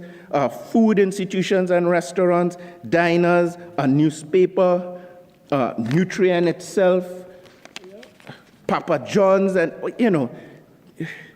ready mix, dessert houses, etc. They're just closing, and not to speak about some of the small vendors. It's a very, very long list. Mr. President, I wouldn't regale given the time, and I'm very happy to see the Minister of Finance has joined us at this stage. So I said we had a dangerous inflection point. 20% of the parliamentary term of this government has already elapsed. And I think they need to start looking at the fact that they've achieved very little in the positive column, but have put very great burdens on the citizens in the negative column during that 20% of their parliamentary term. So, Minister Dominic Smith, Minister of Artificial Intelligence, stood and used his full 40 minutes, Mr. President. I think some of it was an assignment to, all right, well, anyway, he used his full 40 minutes, and I just wanted to respond to one of the invitations he gave, because he gave an invitation to those of us on this side. He said that, why don't you in the opposition, you in the PNM, stand up and say you will work with the government. Tell me if I'm misquoting you. You will work with the government to achieve what we, the government, are seeking to achieve. So it was an invitation to the opposition, seemingly generous, for the opposition to engage in some introspection. All right, he's trying to tidy up what he said earlier. But that's what I heard him saying, Mr. President. Mr. President, if that is an invitation by this minister or any minister to join with the agenda of this UNC government, I say we reject that out of hand. We reject it. We reject any agenda that leads to the firing of 50,000 workers in Trinidad and Tobago. We reject any agenda that seeks to tax and fine citizens in the brutal manner in which this government has been going about it. We reject any agenda that involves geographic discrimination or the selective application and withdrawal of constitutional rights for the people of Trinidad and Tobago. We reject any agenda that involves a perpetual SOE as a placebo for a crime plan, Mr. President. I rise on Standing Order 46.1. 46.1, Mr. President. Thank you for your guidance. All right, let's connect, please. Thank you, Mr. President. Mr. President, so we heard about Estonia, we heard about all, he took us on a tour of the world, and the opposition was accused of scandalizing the bill. And I don't know if he applied that to anybody on the independent. Scandal. Mr. President, when did that occur? When did that occur? Which contribution involves scandalizing the finance bill? I heard nothing like that, but that's what we can expect from members on the other side. Apparently, any criticism, any critic is seen as an enemy, and any criticism is seen as an attempt to create scandal. Mr. President, democracies don't work like that. And we were in government, and we certainly didn't react like that when there was criticism leveled at us. Yeah, it's seen as unpatriotic. You criticize, it means you're not a patriot. Mr. President, that's madness. So, we take this finance bill seriously. I think everyone who's spoken on this side of the aisle has taken the bill seriously. And in the context of this debate, we do have some concerns. So, Mr. President, I'll give you one example with respect to Clause 29 and these arrangements with respect to the Minister of Energy. And, you know, it's an attempt to say, they keep saying, we're modernizing. While that is going on, while we're having these considerations, while Minister Smith is boasting about Moody's and so on, which we'll get to very shortly, we have issued by our nearest neighbor, the government of Venezuela, on this same issue related to Clause 29, a fresh allegation of hydrocarbon spills into the Gulf of Paria affecting Venezuela coming from Trinidad and Tobago. And this is now a pattern. And this comes, I spoke about the government's attitude and the danger. This comes after almost a year of rhetoric that we warned the government about, that it could end up affecting our economy. Now you have Venezuela, it seems a weekly pattern, leveling serious allegations in the public space with communiques and diplomatic notes coming through the Ministry of Foreign and CARICOM Affairs. This one, I'll read 2 lines out of it very briefly.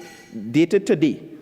A new oil spill originating from the Republic of Trinidad and Tobago. This event surpasses in magnitude the one that occurred in May, which is just last month, and confirms the movement of contaminants into Venezuelan waters.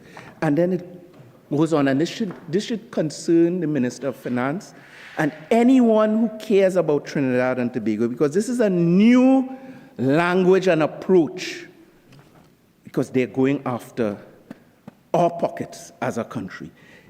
Their government reserves in writing the right to take appropriate action before competent international bodies demand any applicable compensation from Trinidad and Tobago. Mr. President, what we are receiving here while we are debating this is the fruits, the toxic fruits of the rhetoric invested by this government, which has damaged our prospects for economic recovery and development. So even our nearest neighbor is now leveraging against Trinidad and Tobago, where by now we should be enjoying the friendliest and coziest of relationships after all of the sacrifices and investments that have been made. This is where we are. This is where we are. And talking about modernizing the energy industry.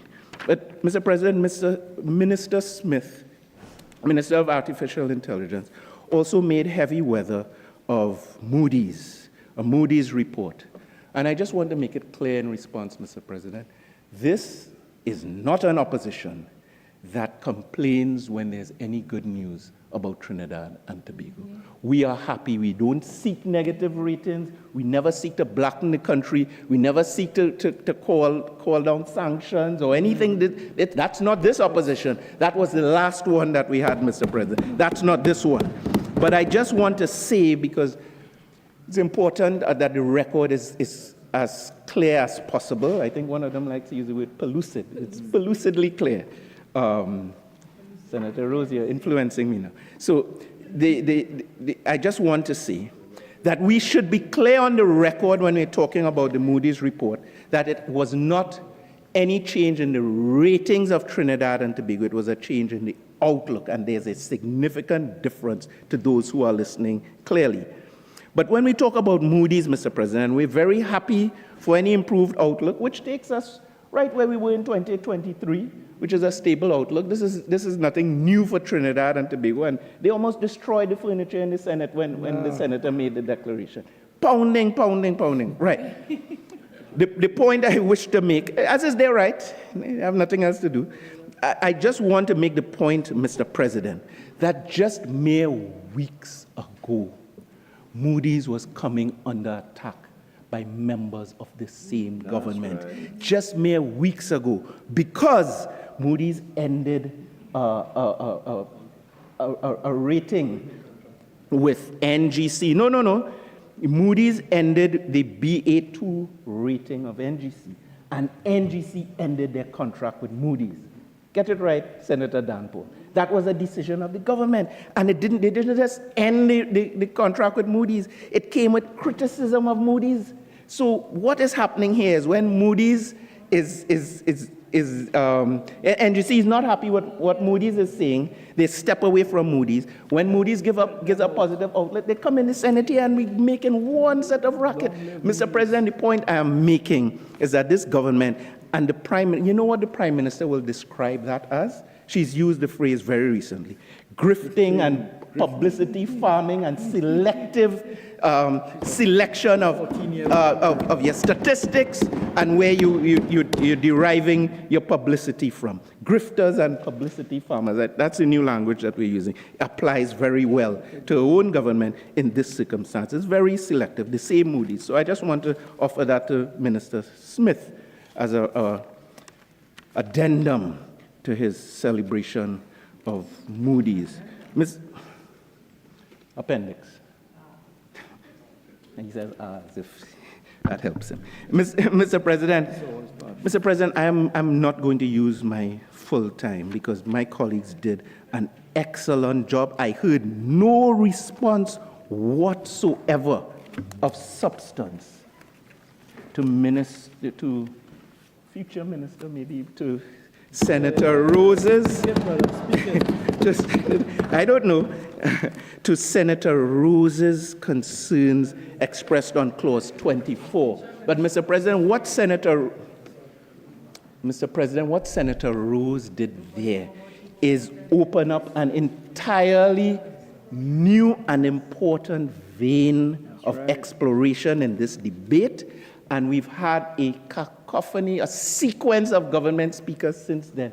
None of them dare tread on that path that Senator Rose opened up, because they know, Mr. President, she was speaking exactly the truth on this issue, and she walked with her receipts. So I just want to flag that as a remaining issue that has not been approached by the government. And maybe the Minister of Finance has been briefed and will be in a position. You won't hear. You want me to do your work for you. You talk to the leader of government business. He always pays attention. Probably can't help you, but he was paying attention. Mr. President, I'm not going to let the Attorney General distract me, because I have some advice for him as well in this contribution. It's coming up. It's coming up. My friend, there's no need to be aggressive. There's no need to be aggressive. All right, good. Good.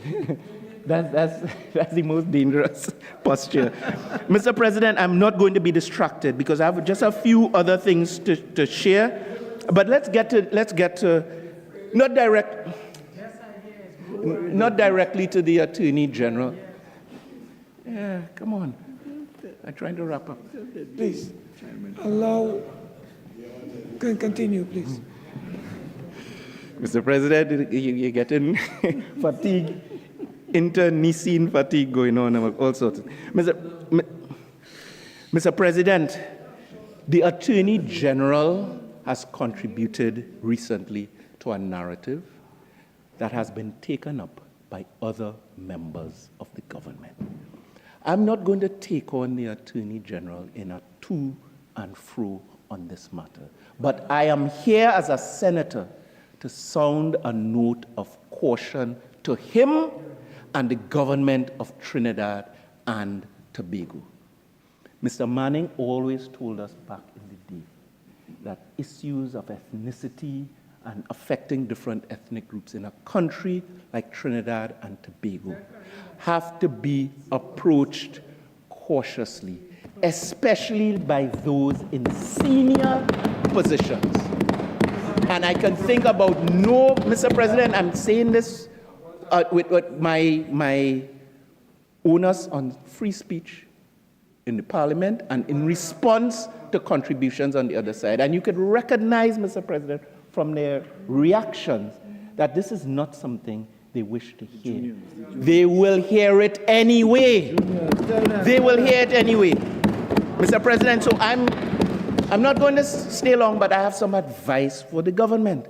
And it is my right to put it on the record, as they have taken their right to talk all about the 1% and the this and the that. I hear about who is a proud Syrian, and all of that is now, all of that is now in the milieu. Red man, all of a sudden. I don't want to belabor the point, but I have to make the point without belaboring it, Mr. President. Mr. President, could I have your protection? Please, continue. Mr. President, let me put it this way to begin with. And it shouldn't be a point of controversy. It shouldn't be a point of controversy. But to the Attorney General and colleagues, the point has to be made. The majority of citizens of Trinidad and Tobago are decent, law-abiding people. The majority of citizens of any ancestry or descent in this country are decent, law-abiding citizens. The majority of citizens of Afro ancestry, wherever they live in this country, are decent, law-abiding citizens. The same applies to the majority of citizens of Indian descent. And Mr. President, in the context of those comments, the majority of citizens of Lebanese and Syrian descent are decent, law-abiding citizens of Trinidad and Tobago. And sometimes, and the government has fallen victim to this, they become very loose and cavalier with their language associated in particular with that last group. And it has now become an issue for this society. So this is my caution as a senator, that the government needs to pay closer attention to their languaging. And I saw the Prime Minister trying to sort of, after the fact, moderate what the Attorney General had been saying, but they need to be more careful. Mr. President, I can say without fear of contradiction or putting any reservation, I condemn any attacks or threats from any official in this country against any ethnic group in this country. I want to remind the government that we are at a point of inflection, and the Arab Spring began in Tunisia in certain circumstances. I have a long list here, because there's analysis of what led those societies to that point. Let us not go there. Let us not go there. I think you were going well. Thank you. We're going in that direction. I will not permit. I will not permit that. Get off that topic. Or take a seat. What? Okay? I will not permit that in this chamber. Permit what, Principal? Where you are going. Oh, come on. Okay?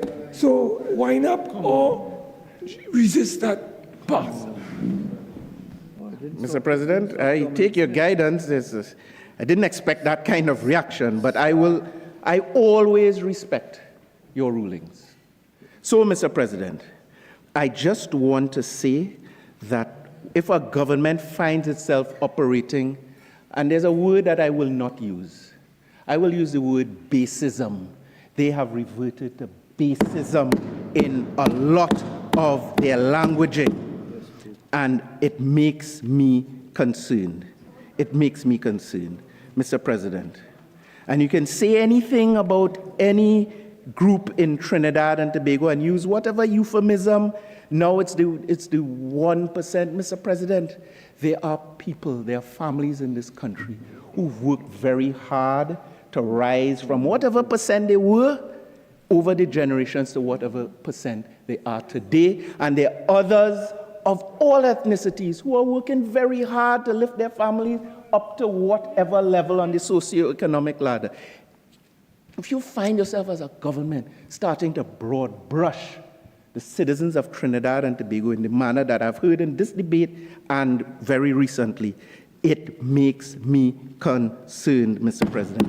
And if it's one thing you can say about the Lebanese and Syrian community, they take care of their families and they take care of their children. Mr. President, I thank you.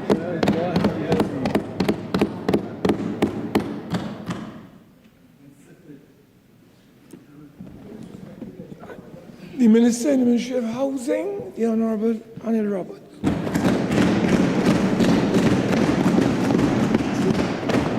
Thank you. I don't need two mic, my mouth big. Thank you, Mr. President. Mr. President, let me correct the record immediately, because this is what the PNM does. At no point in time did the Honorable Attorney General or anyone from the government single out any community or ethnicity. 1% does not refer to any one ethnicity. 1% refers to those in society who receive favors, special treatment, who can build KFCs and the PNM will build an interchange into their bucket of chicken, who can build malls and get their roads onto the street without approvals, who can rent buildings with residential approval but charge commercial rates. That is 1%. So this nonsense about talking about one ethnicity and so on is disingenuous, it's dishonest, and it's disgusting and must be rejected. Furthermore, since Senator the Honorable Amory Brown of the PNM wants to condemn those sort of statements, I wonder if he was in the meeting with Kareem Marcel, a member of Parliament of the PNM, who had the audacity to state that when people criticize the PNM and they say PNM people, he utilized a term that said, I require no help, sir. Thank you, my brother. He said that the new N-word is PNM people. And then he went on to say that he will be a cabinet minister. And his leader of the opposition, the member for Arima, jumped up and started to dance as if them coming back into government. And he said that he swears that when he is a cabinet minister, that he will treat PNM people with favor. He will treat them with bias, he swear. And then he went on to say that when he is a cabinet minister of the PNM, he will treat UNC people with malice. I want Senator the Honorable Amory Brown, as he just said, I will sit and let him stand up and condemn those statements by Kareem Marcel, as he said he would. Don't be a hypocrite. Well, exactly. There's my point. PNM full of talk, rhetoric, no action, no class, shameless. I ain't reading the room. I ain't so bright to read a room. So I here for my full 40 minutes. So everybody relax. Imagine a PNM talking about poll, and which poll? And what PNM fake news media do poll? You know what is a poll? January 12, 15, 0, die poll. You know what is a poll? April 28, 28, 13, that is poll. Them PNM in Tobago trying to split 0 in half. Tell me what you get when you do it. The Honorable Foster Cummins, Senator, who's not there, you'll come back just now. He said, our job as the government is not to beat the population. Well, you're correct, Foster Cummins. Our job as the government is to beat the PNM, now and forever. He said that Minister Bacchus was a good man, former Minister of AI in the government of the PNM. I agree with him. That's why I told him in 2021 when he swore in to be a minister, I said, brother, you will fail because you're a good man. You're an intelligent man. You're an honest man. And therefore, you have no home in the PNM. You will get no resources and you will fail. So said, so done. Because to get something in the PNM, you have to be a shameless man or woman. You have to be wicked. You have to be 100 recusals. You have to be connected. You have to be elite. And that's why you're rejected.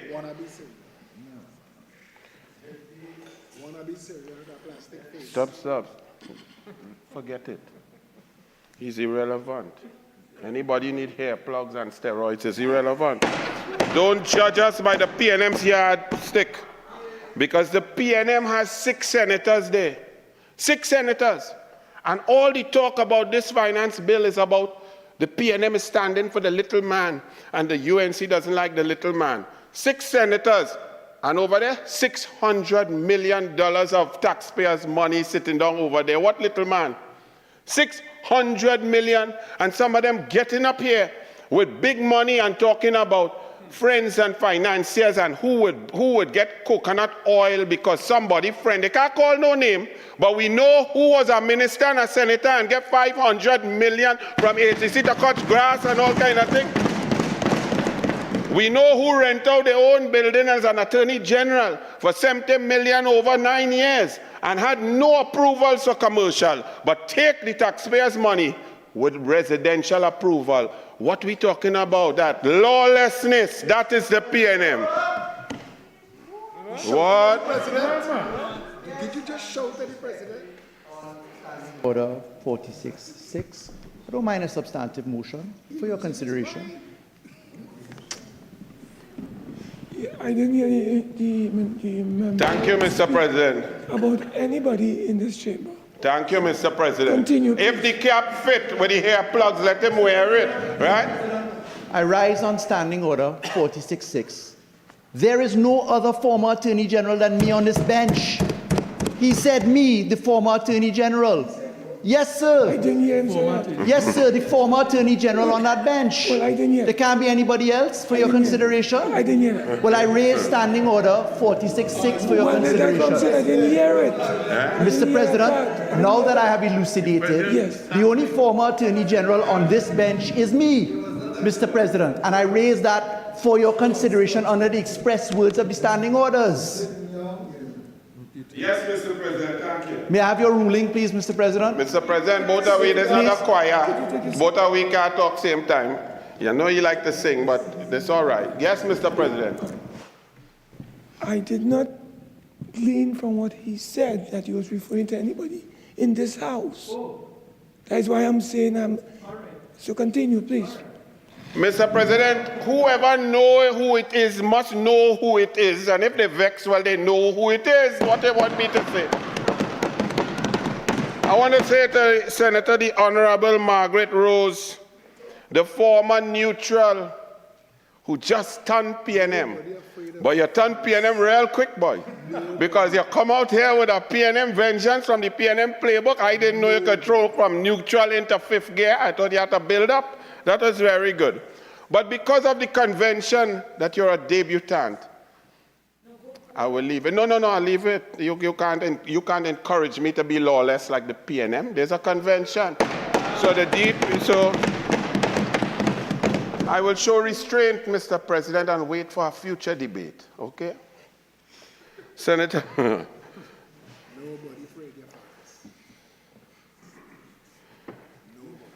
Senator Radman Roberts, based on your name, based on the fact that you're from Tobago and my father is from Tobago, my grandparents from Tobago, and based on the fact that you are probably younger than my daughter, I will ignore your entire contribution, be respectful, and please ask Uncle Ashwood to conduct some classes of some kind of thing, because I cannot continue in that way.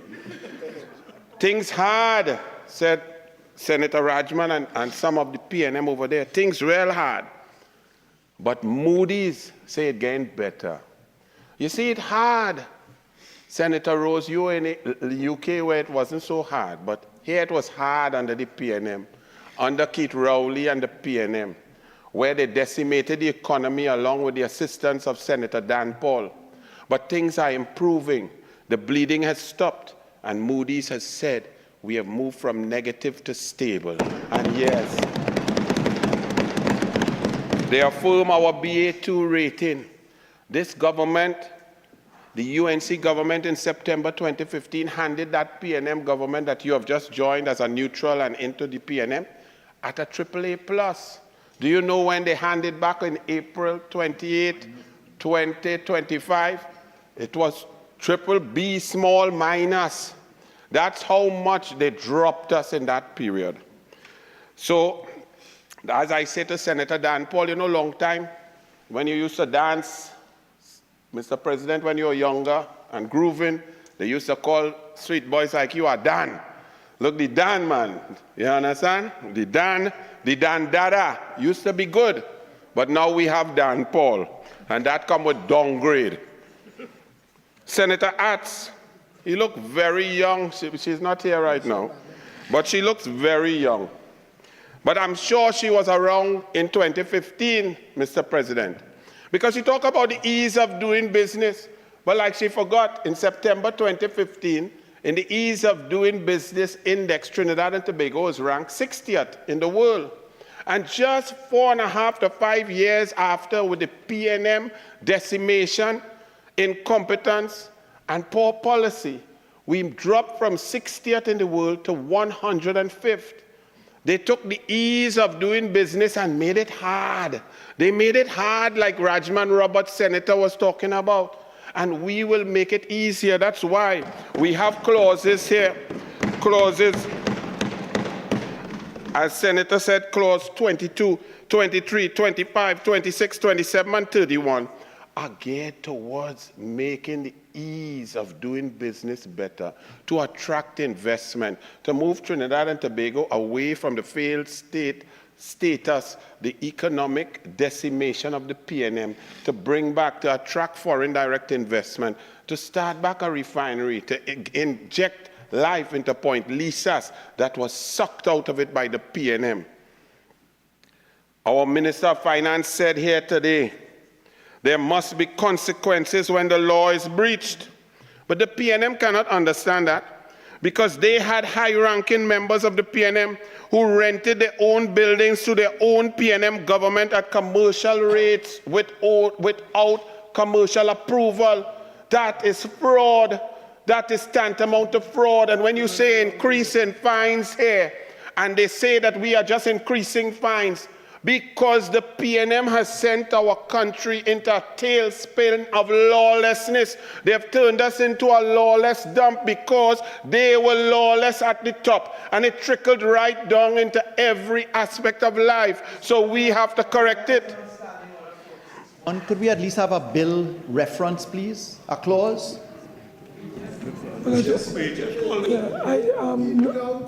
Wait. The member did refer to clauses, and he's now elaborating. So I'm following. So overrule, continue. Sometimes mascara does burn, so they had to jump up and down. So he called, what's that? Lurbs? Oh gosh, like I get horn. Lurbs hold me, but like please, you get the tabanca. Please. Yeah. All right, Senator Roberts, and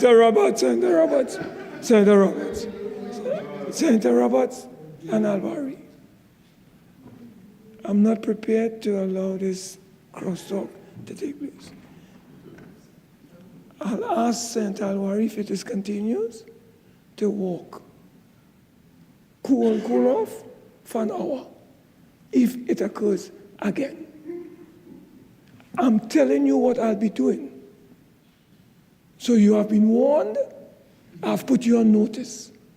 Any further crosstalk, you will be ordered out of this chamber. You'll take 1 hour rest and reflection, and then return. Continue, Senator. Thank you, Mr. President. Tabanca is real, whether it is in pain of a human relationship or political tabanca. But I'm telling you, you'll never see me, whether horn or no horn, sitting down with Budit, the owner of Copacabana, and eating dinner. You would never see that happen. Some fellas with hair plugs and tight pants like to liaise and eat food with such people who deal in human trafficking and run whole houses. That's what they do over there. Check the pictures. So we will also like to talk about commingling of funds, said the Honorable Senator Fares Al-Rawi. Yet he was commingling his Attorney General salary, his rental, he sell 3 Porsche to an ex-lawyer, plenty commingling. President, I rise respectfully on Standing Order 46.6. Surely there's a limit to this, Mr. President, in all honesty. All this, yes, no. Please, let us not refer to members. Do not refer to members. There's a standing order that says 46.8. If we want to raise the conduct of any member of any house, bring it on a substantive motion. Thank you, Mr. President. That's a rule. Yes. So please do not refer to members personally. Please, continue. Thank you, Mr. President. I just have this tissue for him to wipe the mascara. But also, when you're talking about commingling of funds, Senator Dr. Margaret Rose, you just reached where you didn't know. You would have to find out. Because the PNM with the last Prime Minister, Keith Christopher Rowley, he went to Howard University and they gave him an honorary doctorate just for being whatever he is. I don't know for what, because he had the country in a mess and so on. Please, Mr. President, at this hour, Dr. Rowley at Howard University is nowhere near the bill, Mr. President, in all honesty. Mr. President. Listen. Dr. Rowley is a member of this House. He's passed. Continue, please. Thank you, sir.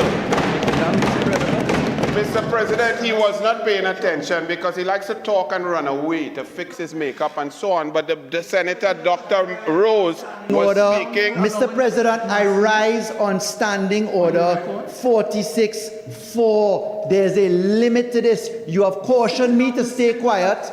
He is provoking with nonsensical language, most respectfully, Mr. President. Mr. President, there must be a limit to this. All right. If I could reply, I would. No, well, I can't reply, okay? So let's, listen.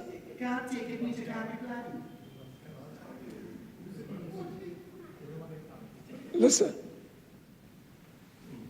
I'm asking all members to cool it. Continue, please. Thank you, Mr. President. The Honorable Senator, Dr. Margaret Rose, made issue about the donations coming into a ministry and commingling private funds with public funds without accountability, transparency, and so on. I would alert her to the fact that the former president of Howard University came down here trying to act as a PNM, probably wanted to be a PNM senator, and donated $1 million to the Ministry of Education under then Minister Nyan Gadsby-Dolly. Where that money went? What was the process? Where did it go? Where was it spent? So when you find out that, then you could come and try to criticize us and give us innuendo as to what we plan to do, which is just to help young girls to be healthy and not be discriminated against. So I'll give you a mission, find out where that $1 million gift to the Ministry of Education under Nyan Gadsby-Dolly, where it went from Mr. Wayne Frederick, former president of Howard University, who happened to bestow upon Dr. Rowley an honorary doctorate. I never heard about an honorary dotage getting an honorary doctorate.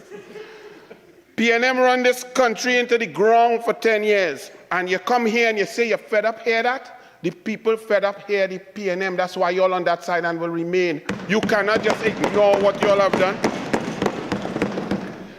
They pretend like they just fall from the sky, like feces from a kobo flying, fresh, like y'all didn't do nothing, or you never came here. We in the UNC, we have to resuscitate this economy, Mr. President. We have to rejuvenate our social tapestry and get back to basics.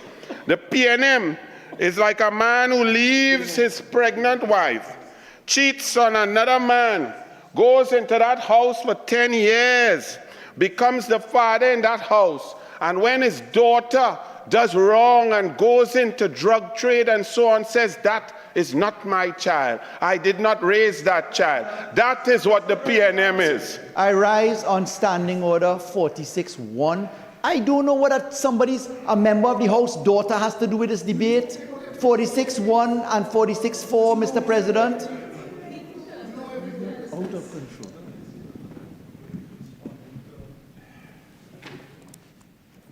I myself am not aware of what he's talking about. So I don't know. Yeah, well, I don't understand. You're asking me to rule on 46-1, irrelevance, and 46-4, which is in, let me just check.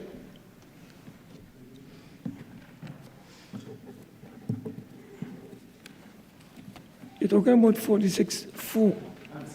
Six. It's 6. So you're talking about, right, talking about imputing improper motives and all, right? All I would say at this time is that language is very important, and we have to be very careful. There are some words that have been used that I would not suggest be repeated. I don't want to deem them unparliamentary, but I ask my colleague not to repeat those words. And at the same time, in our contributions, try our best not to deal with personalities, focus on the issues. Continue. Please. Thank you, Mr. President. Mr. President, clauses 4, 5, and 11 deal with superannuation and so on, benefits and pension for police officers, fire officers, and so on. And the PNM comes here and says, but we agree with that. Let's talk about something else. And then Senator Dr. Amory Brown has the audacity to say, well, everybody was in government, so why you say the PNM didn't do it? Well, in the 26 years of the 21st century, PNM was in government for 20 out of the 26 years. So for him to try to equate responsibility or lack thereof for taking care of human beings and say that the PNM is not culpable is absolutely ludicrous. For 20 out of 26 years, they did not see the need to raise pensions for those who serve their country, put their lives at risk, and to treat them well. It was incumbent upon Kamala Persad-Bissessar in the 2010 to 2015 government to respect police officers, to give them $1 million to their families if they lost their life in the line of duty, to raise pension, to raise grants across the board. The PNM gets in there, and all they do is recuse themselves 100 times, rent out their own buildings, and enrich themselves. Then come to talk here about we have a friend who's selling coconut oil. How much coconut oil does sell in Trinidad and Tobago anyway? And who is the friend? They don't know. But we could sit here and point across at a senator who make $500 million with the family in contracts, and the next one who make $100 million in rental of your own building. We could point. And if the point, look the finger end up on him, he stand up. Let him show who it is. On standing order, 46-1. Take a seat. Take and 46-6. No, take a seat. Take a seat. Yeah. Take a seat. No. Listen. St. Alvary, if you continue where you're going, I'll ask you to excuse yourself for an hour. Do not continue that way. And this is the second time you have risen up and you have shouted to the chair. Do not allow it to happen a third time. Okay? Continue. And clause 4, 5, and 11. I rise respectfully on the contribution of the honourable member a moment ago on standing order 46-6 and 46-8, Mr. President, as to improper conduct on my part, having directly named me, Mr. President. This is the fourth time I'm raising this for your consideration, Mr. President, in the manner in which you have ruled consistently throughout, Mr. President. You cannot stand while I am on my feet. Okay?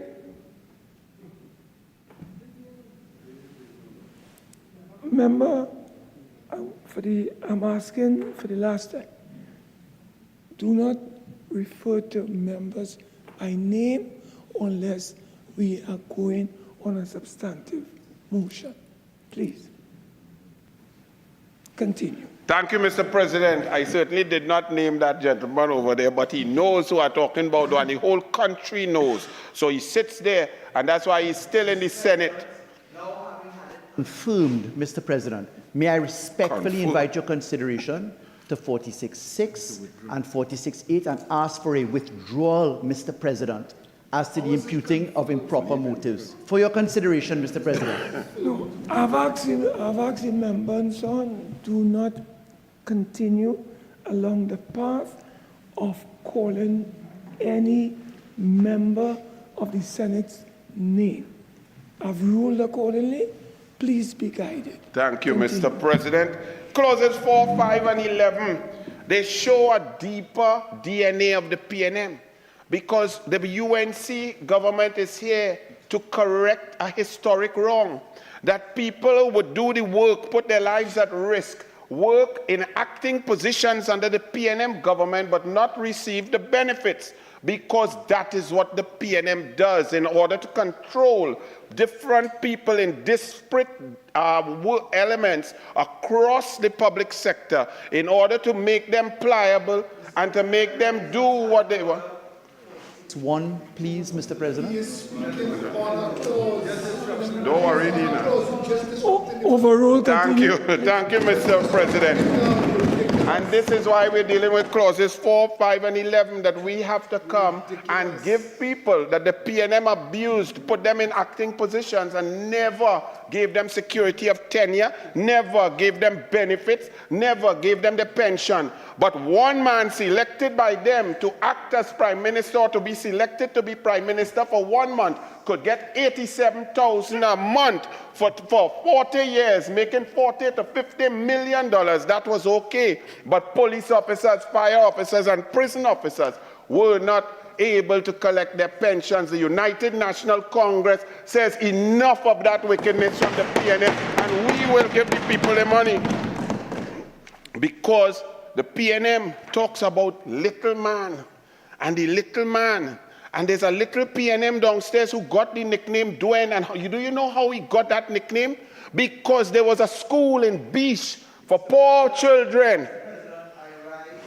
Standing Order 46-4, as it relates to a member of the House, Mr. President. A little man downstairs called the Dwayne, Mr. President. Who is that? There must be something. The member did not refer, but if you're referring to any member of this chamber or the next, or the other chamber rather, please, as I said, move on. Please, do not go there. If the senator knows, I am saying there's a little man who has a nickname Dwayne. And how he got that nickname was because there was a high school that was built in Beach for poor people, children. Not away into the folklore of Trinidad and Tobago. Yeah. All right. I think you're moving on. Continue. Let me move on, Mr. President, because I have a lot, and you know the time is going, but that's okay. The PNM controls and suffers the little man, but comes here to attack the UNC and say that we're putting fines on industries to attack the little man. No, we're here to protect industry, make sure that the products that are made are safe for the entire population so that little men can raise up and become big men and have big contracts and sit down in big suits and drive big cars and sell 3 Porsche to lawyers who are trying to lock up UNC members. We want little men to become big. So the UNC must, as I said, must correct those ills, and these clauses in this bill help to do that. Clause 7 increases fines for law breaking and intoxicating liquor. The PNM has made our beloved country a lawless dump, and we have to fix these things one by one. So if higher fines are required, then so be it. Switzerland is one of the top countries to live in on the globe, and they have some of the highest fines for breaking the law, for littering, for speeding, for jaywalking, for acts of indiscipline. The PNM from the top has shown our children and our people how to break the law. So this UNC government has to get back some law and order in order to impact the criminality that is taking place throughout Trinidad and Tobago. Clause 8 deals with the Pharmacy Board Act, a very critical thing, increasing fines for selling or trying to sell pharmaceuticals without a license. Well, this issue became critical when we saw 2 PNM senators helping a former PNM minister to try to create a statement within a joint select committee. Order 46-1 and Standing Order 103 and 102, Mr. President. He is very relevant. He is dealing with clauses right now. Clause 8, Mr. President. Mr. President, he's on clause.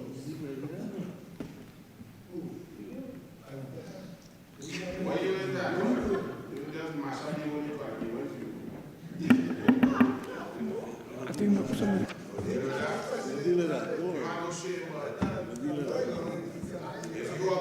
You approve all that money to pay, so you stay calm, you know, yes? Yes, it's you time. You fix that. You fix that. Don't let me start on you, boy. Yeah, no. Don't let me I don't have to get Elliot Nelson. I study every time. Right? Sit outside. Let us Order in this house, and I don't want to get any old talk continuing here. Whether it's Dan Paul, Senator Dan Paul, or Senator Roberts. Please. 46-1. 46-1, Mr. President, and Standing Order 103, Mr. President.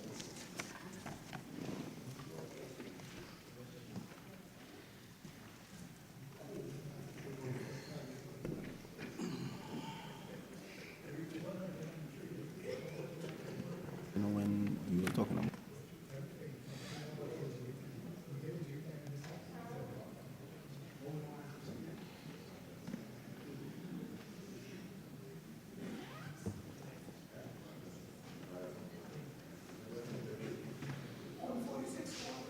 The Honorable Minister to connect your points. In terms of the other standing order you refer to, I do not see the connection, so I'm not upholding that. Continue, Honorable Minister. Thank you, Mr. President. Clause 8, Mr. President, deals with the Pharmacy Board Act and an increase in fines for selling pharmaceuticals without a license. And I was stating that this issue became very pertinent in recent times with the revelations coming out of joint select committees with special treatment for certain companies and some getting paid hundreds of millions while other small men, little pharmacies and so on, were not being paid. There can be nothing more relevant than that, Mr. President. That's what I'm talking about. Because this led to a certain senator still sitting here, jumping up and down, calling standing orders, but another young black woman is not here anymore. And that shows that the little woman in this case is gone, but the big man is still here because the PNM is for the 1%. Order 46, 6 and 8, Mr. President, perhaps for the 10th time. You want to bring a standing motion? I have no problem. Substantive. Okay, remember, I would ask that again, let us not deal with personalities. We want to deal with personalities. Let us deal with it properly. So please. Thank you, Mr. President. Please be kind. Thank you, Mr. President. It seemed like something, all the negatives falling in somebody's lap, but I am not calling on anybody, but he's jumpy. So maybe he is letting the population know what's going on. But in this bill, Mr. President, as the Attorney General will wrap up, I let the population know that you are in good hands with the United National Congress. All the ills that were not seen about, while the PNM was seen about themselves and their families and cutting deals and bringing tariffs to help spaghetti producers and chicken fryers who wear fancy watches similar to the then Prime Minister Keith Rowley for $586,000 US on their hand. That is what the PNM is about. The United National Congress stands with Kamala Persad-Visesa for the little man, for the small people, for those in Trinidad and Tobago who deserve an opportunity.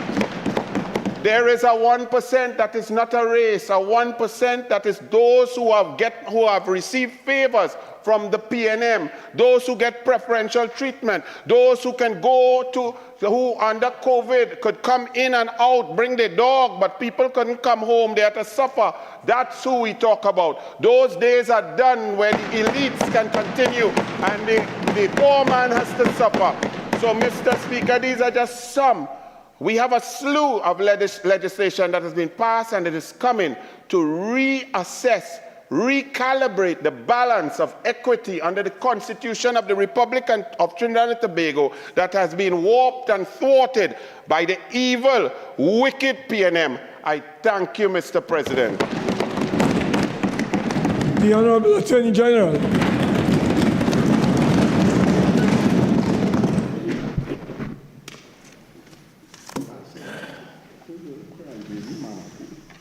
Mr. President, I rise to wind up the debate for my colleague, the Minister of Finance. Now, the Minister of Finance piloted the bill. That would have been would it have been 11 hours ago? 13 hours ago. But, Mr. President, today is a day when, as you know, both houses are sitting at at the same time. And in the other place, we are, by we, I mean ministers, are battling to get through our allocations. So there's standing finance committee, which is taking place in the other place, and that has occupied the attention of the minister for the last 13 hours, as it has occupied my attention for some significant time. Now, the Constitution allows me to wind up the debate of any minister, and I am relying on the provisions of Section 62(4) for the members of the listening public and for the new senator today to do exactly that. Now, I want to speak briefly to the clauses in the bill themselves. The bill has 31 clauses, and Mr. President, I know that it has been repeated ad nauseum, but there is not in any of those clauses a single new tax.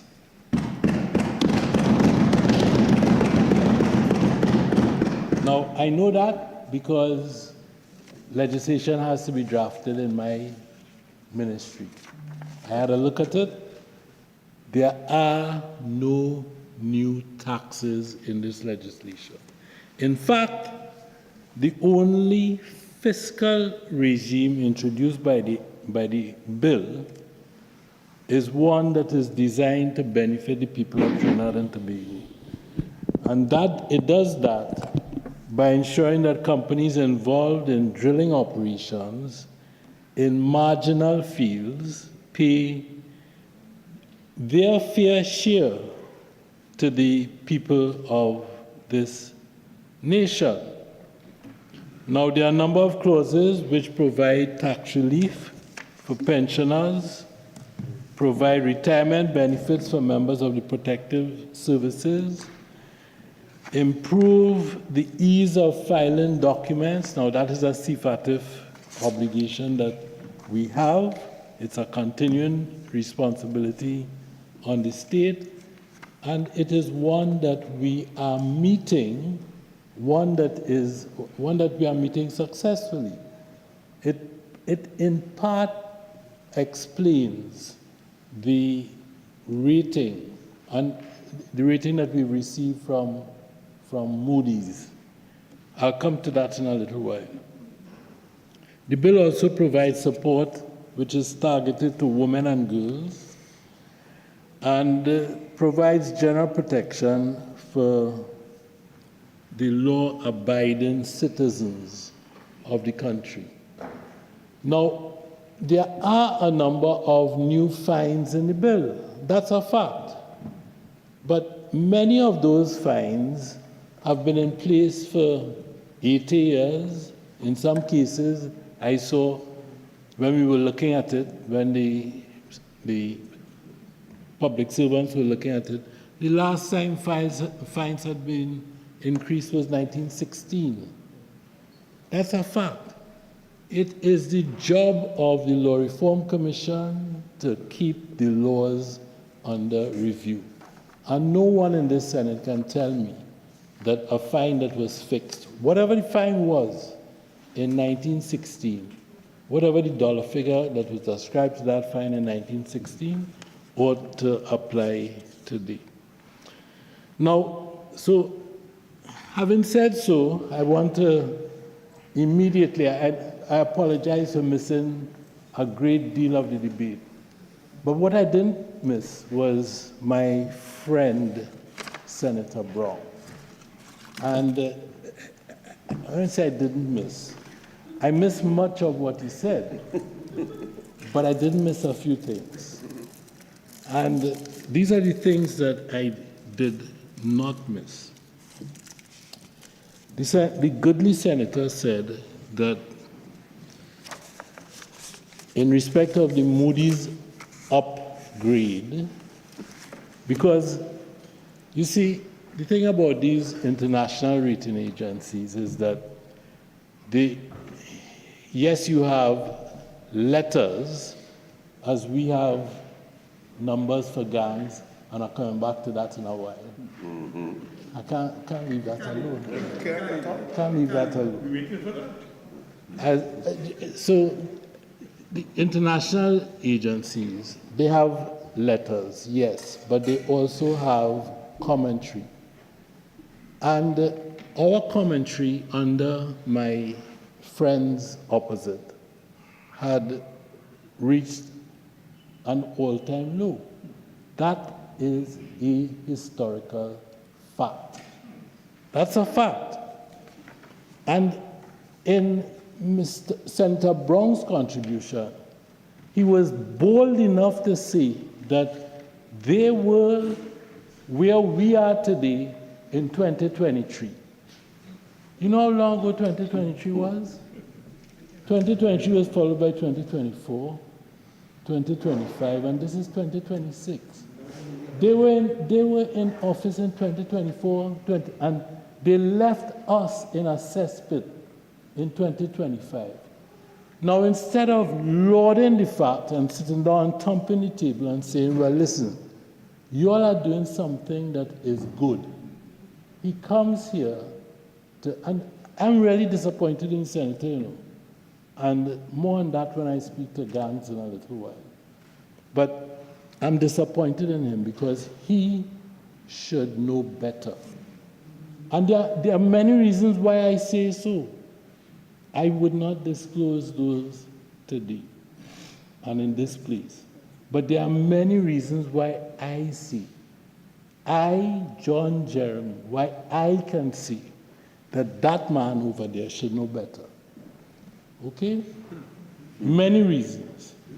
So for him to come here this evening at this late hour, at the midnight, the witching hour, and then tell us that you got not an upgrade, but you got a mention, a favorable mention by Moody's. And then, as you got the favorable mention by Moody's, it didn't mean anything. I'm disappointed in that. Now, I want to move quickly to what I have to discuss tonight at this late hour. And that is the allegation about race baiting. You see, we have a problem in this country with race. And we have a problem in this country with talking about race. Now, when I spoke in the other place a few days ago, do you know what I did not do? I never once mentioned anything about race.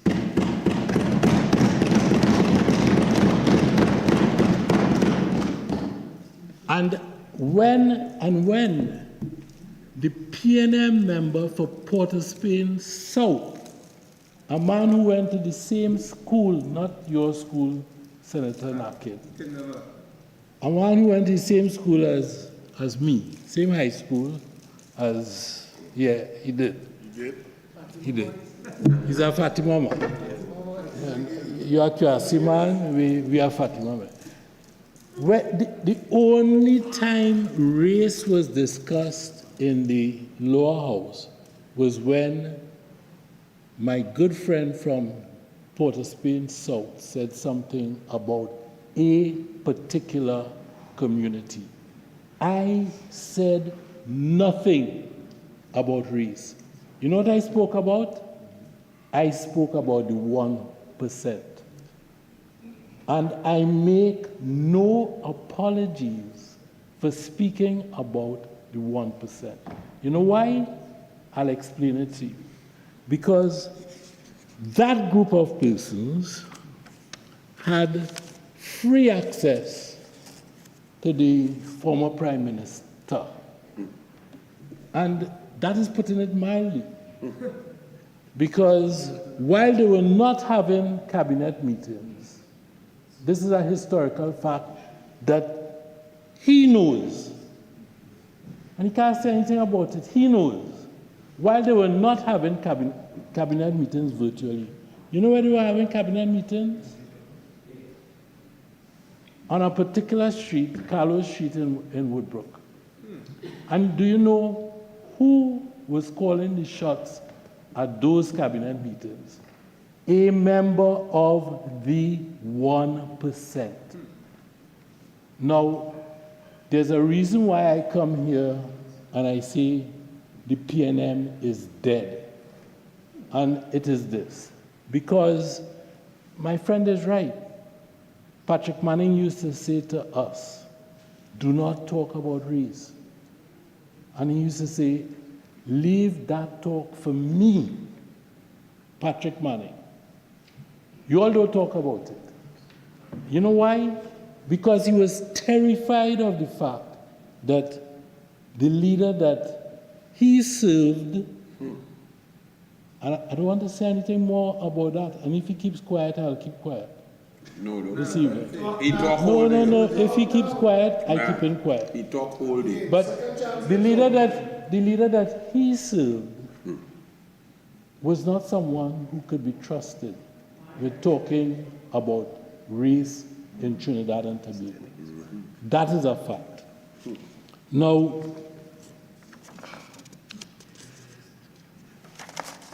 I just want to go back to a large part of what I said in the other place, and I'm putting it on record in this house, dealt with the fact that a certain section of the country was permitted, and we know this now, they were permitted free access to US dollars. When they wished to travel, they had credit cards, just like some of us, most of us. The difference is your credit card would probably have a limit of $500 US. Mine has a little more than that on it.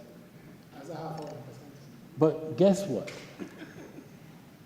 Those fellas could go spend $100,000 US this month on their credit cards and then come back, pay that off, and go again. They had no limits. How could that be fair in a society like ours, where the banks are telling everybody else, line up for your $200 US to go and travel? And you know something, colleagues? That is wrong. This government will not tolerate.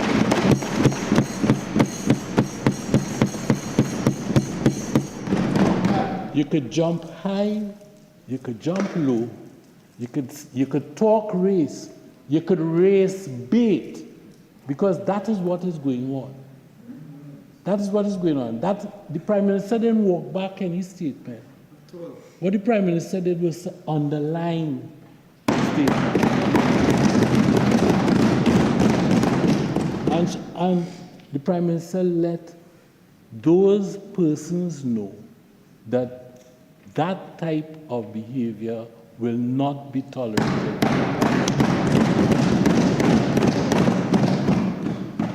So, now, there's something else that may have been missed in what has been said over the last couple of days, and it is this. If a black man in the B-town breaks the law or does something that warrants him being placed on a preventive detention order. You know what a preventive detention order is?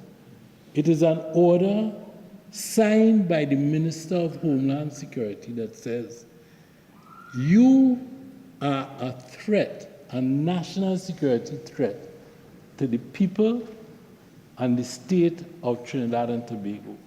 He is permitted to do that because the intelligence services have information at their disposal. Our allies in the north have information at their disposal.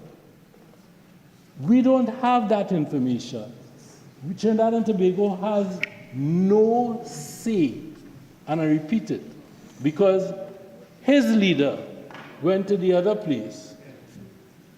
My friend and colleague, we worked in the same cabinet. And I told her that I was disappointed in her. I said, no, I have less respect for you than I had 2 hours ago. Why did I say that? Because she used to work at the United Nations. She knows that Trinidad and Tobago cannot tell the United States whose visas to revoke. There are countries in the Caribbean where you can't just, whole countries where the United States will just not give US visas. There are whole countries in the Caribbean where, sorry, no US visas for you. You know something? They know something which tells them that certain members of the hallowed 1% must not see the United States in this lifetime. They know that. Now, what our services are attempting to do is to find out what could have caused, what could have raised their ire. Why have they taken that sovereign decision with respect to our citizens? That is our business. We must know that. If these people are threats to them, they are possibly a threat to us. That is our business. Now, the follow-on point from that is this. If you are a threat, this is a state of emergency. If you are a threat, I'm not talking about breaking the law and all the normal wrongdoing that the wealthy among us consider that they can do with impunity. I'm not talking about that now. I'm talking about threats. We have had credible information about threats to the state. And when I said in the other place that you will be treated no differently from the man in the beat-up, all that I was saying is that threats to the state are met in a particular way. And I said then, and I repeat it tonight, tetron a week.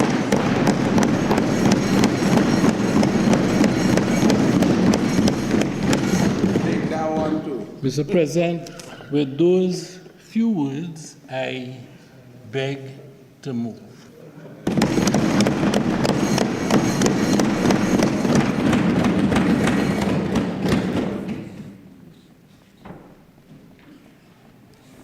Honorable Senators, the question is that a bill entitled an act to make provisions of a financial nature and other related matters be now read a second time. Those in favor say aye. Aye. Those against say no. I think the ayes have it. A bill entitled An Act to Make Provisions of a Financial Nature and Other Related Matters. The Honorable Attorney General. Mr. President, in accordance with Standing Order 57-2, I beg to move that a bill entitled An Act to Make Provisions of a Financial Nature and Other Related Matters not be committed to a committee of the whole Senate. Honorable Senators, the question is that a bill entitled An Act to Make Provisions of a Financial Nature and Other Related Matters not be committed to a committee of the whole Senate. Those in favor say aye. Aye. Those against say no. I think the ayes have it. The bill will not be committed to a committee of the whole Senate. Honorable